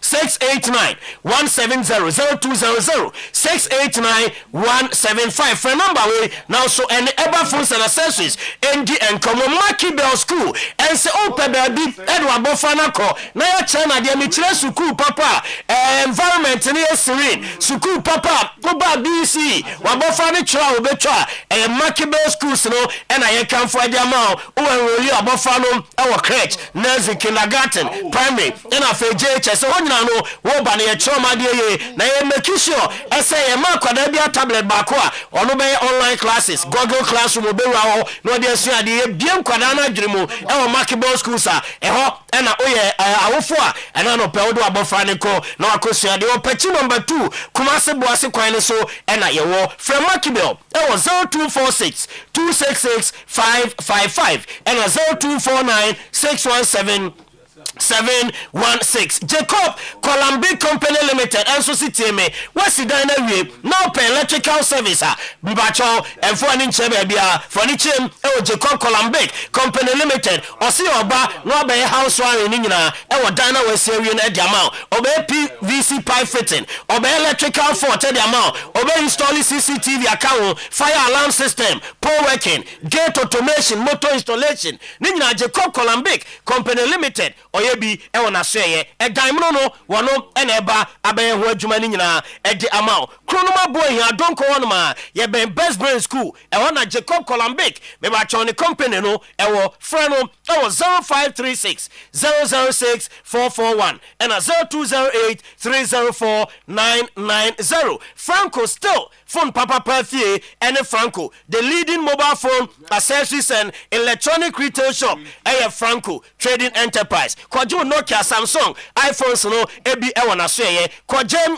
home appliances no chest freezers washing machine microwave blender generator CCTV camera monitor video anytime anywhere ni nyina no oko Franco aso ye a obema obi na wato Kumase ye be Jaba Jewelry Challenge Bookshop ye ho Edumod Malcolm ye ho and Afekofo Clinic e won so kwa ne hwa ne mu pe Franco e wo ho 0245 316969 and 0560 684147 Bibini Toma Plus osa ahodo nyina wo mu to ase e di amount de tienie e bia wo de no gastric ulcer duodenal ulcer esophageal ulcer peptic ulcer stomach pains stomach gas any indigestion Bibini Toma Plus edrono and a wonum bi wa unya hard bensa Bibini Toma Plus ebe yini nyina e de free ho e de ama all said draw I number 1 e okromu ano Bibini Toma Plus ena onuma oho ebeto opedodo atua Kumasi Bedita Pharmacy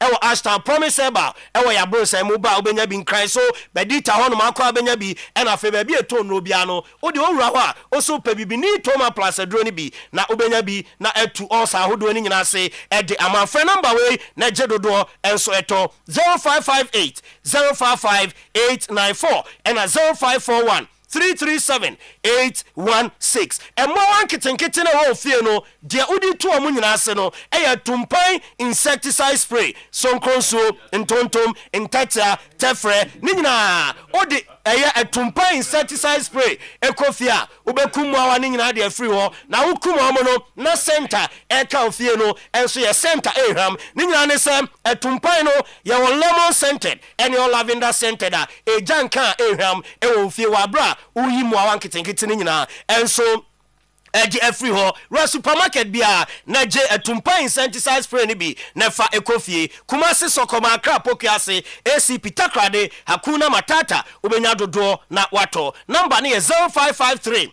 08 2674 and a 0553 082607. Kel Chaco toothpaste say okay and canetete near the body tray any bidie and a HES when him say bidie udi bidie jumadie ewa yase hono eboapa e masene fita etewanum kama e menke ba no eham eno so and a Kel Chaco mpanyimfo egina ya wo mo ye toothpaste no e de ba ye Kel Chaco toothpaste no me ba cho eyi toxins bia eno so wo sinimo e de efri honom e menke efri wanum ba no eham e ma fresh bread utimi kasum sem wa bra obia entwene ho entweniti Kel Chaco toothpaste no eno na wo sa busuani tobi e de kofie enkwado madi mfiansia e konyina betumi e de Kel Chaco etumi atwitwi omose Samara Company Limited and the Kel Chaco toothpaste no e de abedwama so for Samara e was 0246 864 798 and a 0501 454 462. Kel Chaco toothpaste. Happy smile. Christian Service University. AJ addition for our undergraduate any postgraduate programs no September 2025-26 admission you BM na buy MA event management buy MSc digital marketing and supply chain management buy MSc corporate planning and governance buy BSc cyber security buy diploma in business studies when you know programs are ya mo akwanya no ayebi Christian Service University your hostel no nebo form your scholarship opportunities and the undergraduate programs aggregate 6 to 15 aba scholarship at the hotel your food bank program no oti campus ya mo aduane di free we unya university bia this a Christian Service University they were cho for any chem e deno kwada so ya ben aye santase 100 meters off Star Junction ho e na ye wo your number ho frame aginchemu aka no e 0246 27 5375 and a 03220 028781 and no Christian Service University one more so dia eba and no Rockstars Roofing as they said here canon mebacho city no PK and a bonne bar and eba from 25% discount and ya de amount ya de ma we ya losing any aluminium product ni nyina obeto e wo Rockstars Roofing me ba cho roofing wo dinosaur Rockstars Roofing na wo so ba na ba je chance ni nyina se atete bone so e de amount Rockstars Roofing ya outlet ni nyina Ghana mamu aba bia ya to apete ba je bia na fa kobo dinosaur e bo na ba from ne de unim se city sapeke ama ye nyina ye nya ahoto from Rockstars Roofing e wo 0501 453-869 and a 0544-338-042. Boss, there is sorry no a Golden Dew Hotel. Yes, Golden Dew. Everyone carry latest hotel in town. Golden Dew. Now, more family rooms, or more standard rooms, or more deluxe room, executive, and a business suite. But the home best no now akwaji. The best hotel in town. Hey, in carry. National Health Insurance Junction is wa na Golden Dew Hotel we na sempa ite wefe oh bibia oh wana me wo if you grant ba boss come yes entino Golden Dew yes open comfort ni luxury party Golden Dew enye nyezo kwa okona azu free a enye hunsa come proper butu okay baby ya ko butu ade wa home ya e Golden Dew yeah e won carry Golden what Golden Dew okay Golden Dew na no shata ko boy want say a hideout pa e fine ukwa butu so ope baby ya butu anya ho se pese fata yeah butu obi enhu a pese nipa be frefre wa keka ho nsema ko butu siasa ene siasa anko ene sister anko na kwa bi na who is the view one boss number is 0241 090821 0241 09081 and 0543 553 793 0543 553 793. Jumadi no to aso ede amamo. Enti yamfa meet do nya na wi ana afese asia aba. So bet. Yenye kakra yeah, the match yeah, Ghana chance. It shouldn't be difficult, Anna. Of course. With this amount of money there. Say, in terms of financial motivation, Papa is some sort of technical writer. Now, you technical on the monitor BBA. I will one so monitor. I won't you know, Bobby. But I see we say per once. I say only pa apply so bad coach and farmer. I feel do the idea as your brand on the curriculum number. Then if within that short time the day near who ya. But Papa, you free am to anything commonators out the war and so you know on Tiasia the Intia. A Jumani and farmer. After share our baby and anchor pen 1 penny. Na etri wako wale we no boom bizada wawari jaya na say wango wari jaya bato oba normally na yana oba no ubeti mekwahua ubeti mekwahua one corner so clearly in terms of resources needed for the team to play well here, I don't think Chad should be any form of issue be ese aha bia e dey assemble brain enti to sana set here in terms of preparation, I think we have one of the best in terms of preparation. Chartered flight near Denny BBA team akoso at the amount. Let's wish the team all the best. So what does it be? I'm there be my said who sir. Omako kan Cameroon. So what does it mean? Almost simple 4 days. I don't form. To Chad. Led by your own woman supporter. And I didn't take his risk. No better. Cameroon. Cameroon Chad. And I said, it's kind of scary. Oh, I don't know more risky to go for lives. America, I'm going to. Nami say Bomis Bukasi side hono de omdu wa no bebre to senke beni bi kranke ya omu kana na aje na hono abi ko mo sheto asa now the idea be okay na bus bi na e one man bus let's abas go ache enyini ana omu tra bus o so omu de ko chat omeduro na team na ba come do not team that's how we do Ghana Krama. Yeah, no mali match. They are starting your training. But also, I think that you don't need fans. And then don't go for Vita for and I go. Yeah, don't need Vita for.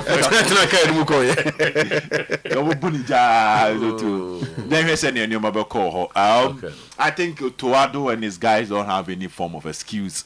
Whoever was starting this match should be an easy one. To Chad na can enye be asa. Anya abate madam fu ni atro ni die ngubazi. Kufata. On one man ni papa no. Abate mo so adam fu no. Odia sempa ya. Kufata mutu. Kufata ya. Okay. We must win this game. I mean, this shouldn't be. Okay. This shouldn't be a difficult one for us. Okay. I mean, players Nankasano as a group will need the World Cup. Yes, you almost say one book. Chad for. Yes, 4 now. 5 on. It was the goals float. And almost our goals ninko flow. Pitch will not be used as an excuse. Okay.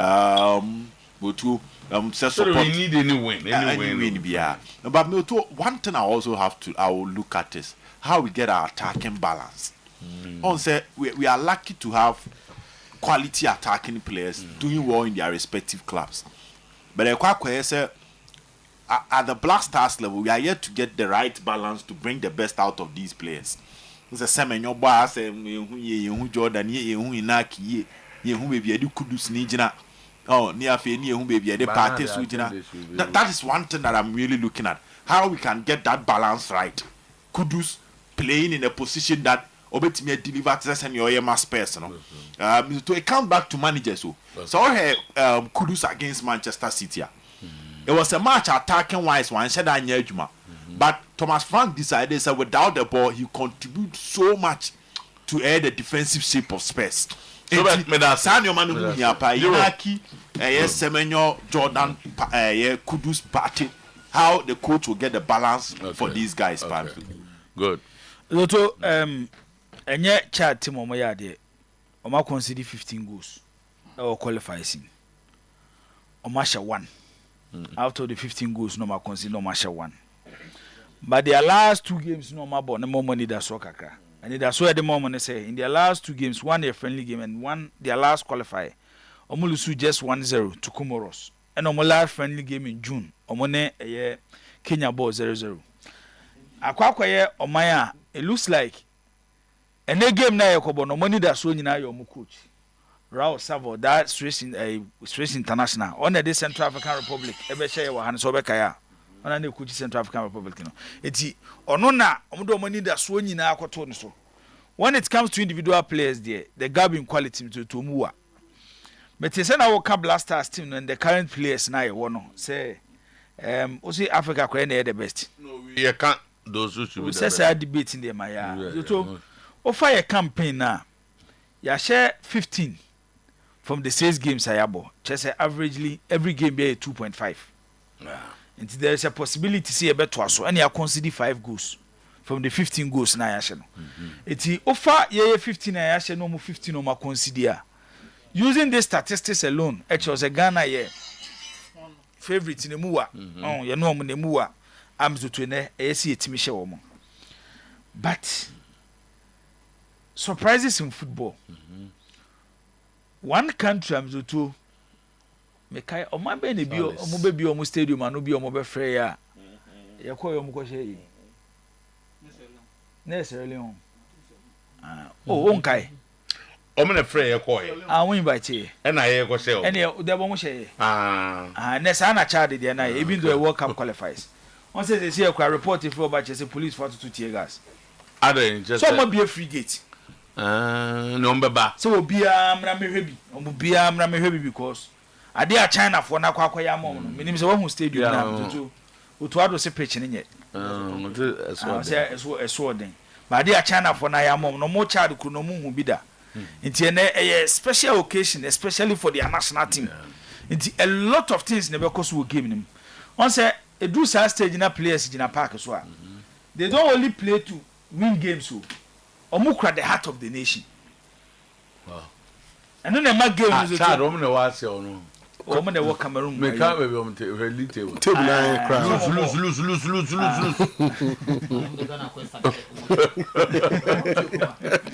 It seems to a game my favorite, but there are some question marks around your team. No, I'm to my the last 2 games now. Yabono, and my senior my question marks now. I can say time will be our best to choose TV on toward the Premier League. Abo who be to say Semenyo. Yes, we talk about Kudus Thomas Partey before Partey called Villarreal. I'm saying the last 2-3 seasons, Ghanaian players are more consistent in the English Premier League. Partey ni Kudus. And I actually check Jordan so no the Leicester by no side the Leicester go. But at least the individual performance they won't even take anything away. And then Inaki Williams, our Athletic Bilbao. Say offer side attack here. You to Kabo mo bon wo club there. And can against any team yes team no and no mo. But yemfo bi say Semenyo. O he Semenyo obomo. Na he Semenyo Black Stars. I say 2 Semenyo. Aso mo yentafo. Ono Semenyo no obom of na ye panyini. Na the Bobo Blasters na ye ketwa. Nti de bia say ye hweketwa no e wo Blasters ya ko hwe panyini no e wo bomo. Na ya na e ferry ana e din say bi Otuado be fa fon no afre coaches no was akoyi a wo ye no say a. Yes, I don't know. Because some of them what you say because they train with them on daily basis. Don't know how to use them. But that's a binum bad. You want to say in the last 2 seasons, the most improved Ghanaian player in Europe is Semenyo. The whole world. Even in the Premier League, to the last 2 seasons, players have never seen a starting league. No, BM, almost be in the league. No, over top 5 for more improving the league. 5 Semenyo come home. and with the kind of performance no the man no cause step any stadium whether say Ghana and a Blasters ko baby can see who semenyo no bomb off Kudus Besha Blasters JCA same story Thomas Partey in some games or you good in other games or you good so tell me say it's in Inaki can be Inaki crowd or no the crowd west Inaki wo Bilbao Zuto on say your strikers are see who critic chance war the 6-year boss or the 18-year boss are so one touch strikers no the best among this generation is Haaland because Haaland in control born trip back community and so better but see a bobo na no be bobo on the part fatu neta so who Haaland in the Spanish La Liga the best among strikers all La Liga ni Inaki but Oba Black Stars are a problem eti Naki story in your good by last 2 games no ama confidence kakra ye share Madagascar and he share Chad but the to ye share Chad ne show mo Accra ye share Madagascar ne show mo Morocco but you go against Chad Chad it's a different and the atmosphere na ye kwakoto no it will be expecting ye top stars systems to make me raise your game no and then area at 1 na yet me a share a Chad quite difficult one thing I know is to quite difficult the very difficult to say Akwa stadium fufro Amubiano and with the kind of coach no mo one day to ebema game na yedin it's be a slim victory be a 1-0 be near against Chad na to the Bafini so o chebe had that qualify because games so baby ayedo Nigeria mu nyina ebre Senegal mu so group na why de Cote d'Ivoire so ne Gabon but who tops the group no I was also nyina asem I'm say so far the Morocco the betimi do mo say so mo say we are 15 points Tanzania that second 9 points no mo there US in the omo kwa no nti yambo ekine ba be ho nya thank you Bafo quick one after time we ma nya no quick na me picking information be say house for NCC elections na ka eba so Saturday no one Sunday be SK injunction on against the elections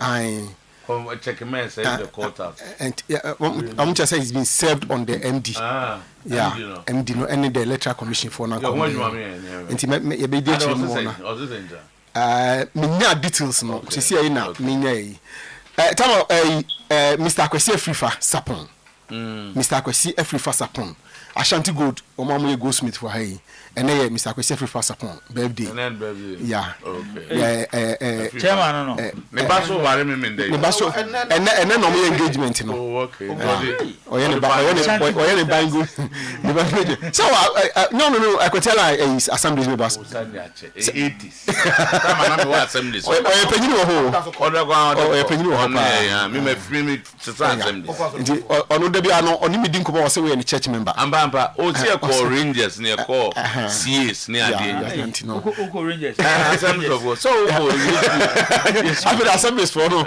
and am yi muti no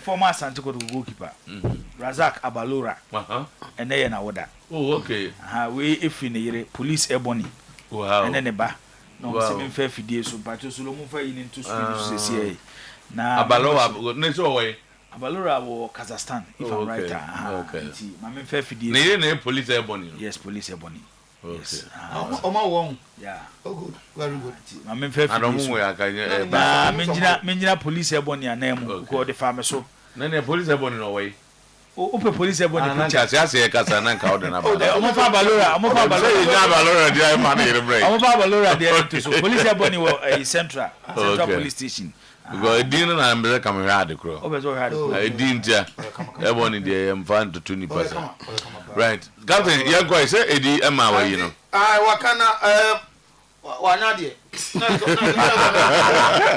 SMBT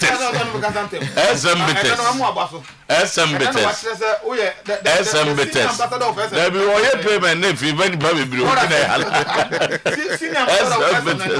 na we go to ya na me basa ya na me person dey SM ne be hase wo say product ne be ya na be say me kanfo ni nyina ma wiasman emom na ebi ene say we go to yeah no we na sa dia no aboa no kwada da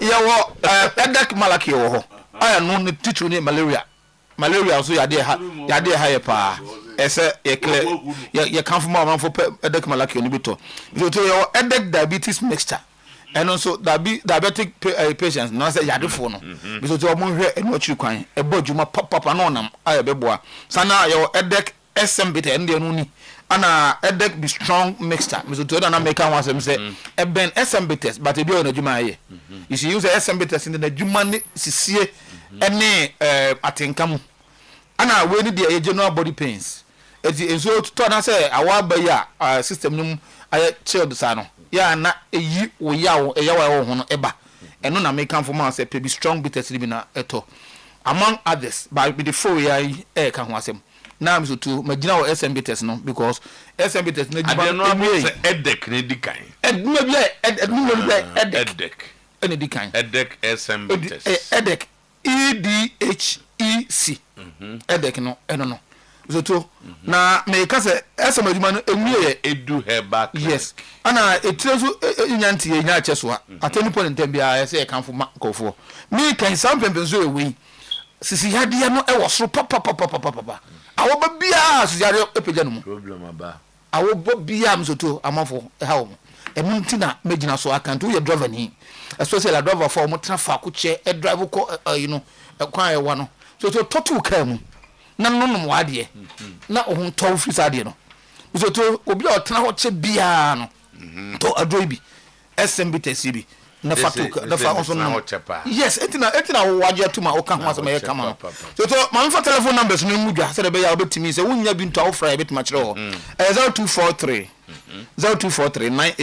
989368 0243989368 0558 379545 0558 379545 and 0201 04 4221 0201 04 4221 baby a upe bia obenya bia to no watu bi nso akotonton no baby no eya Kolinak Crow from Ashton Kwantimponum Freddie Mens okay Apidank okay Tinatek Heba Sofo Lie so to repass Kanshi Drug Lane Accra House of Drug Kanshi Gapson Pharmacy Kofodia PK Gombela Tamale Pena Heba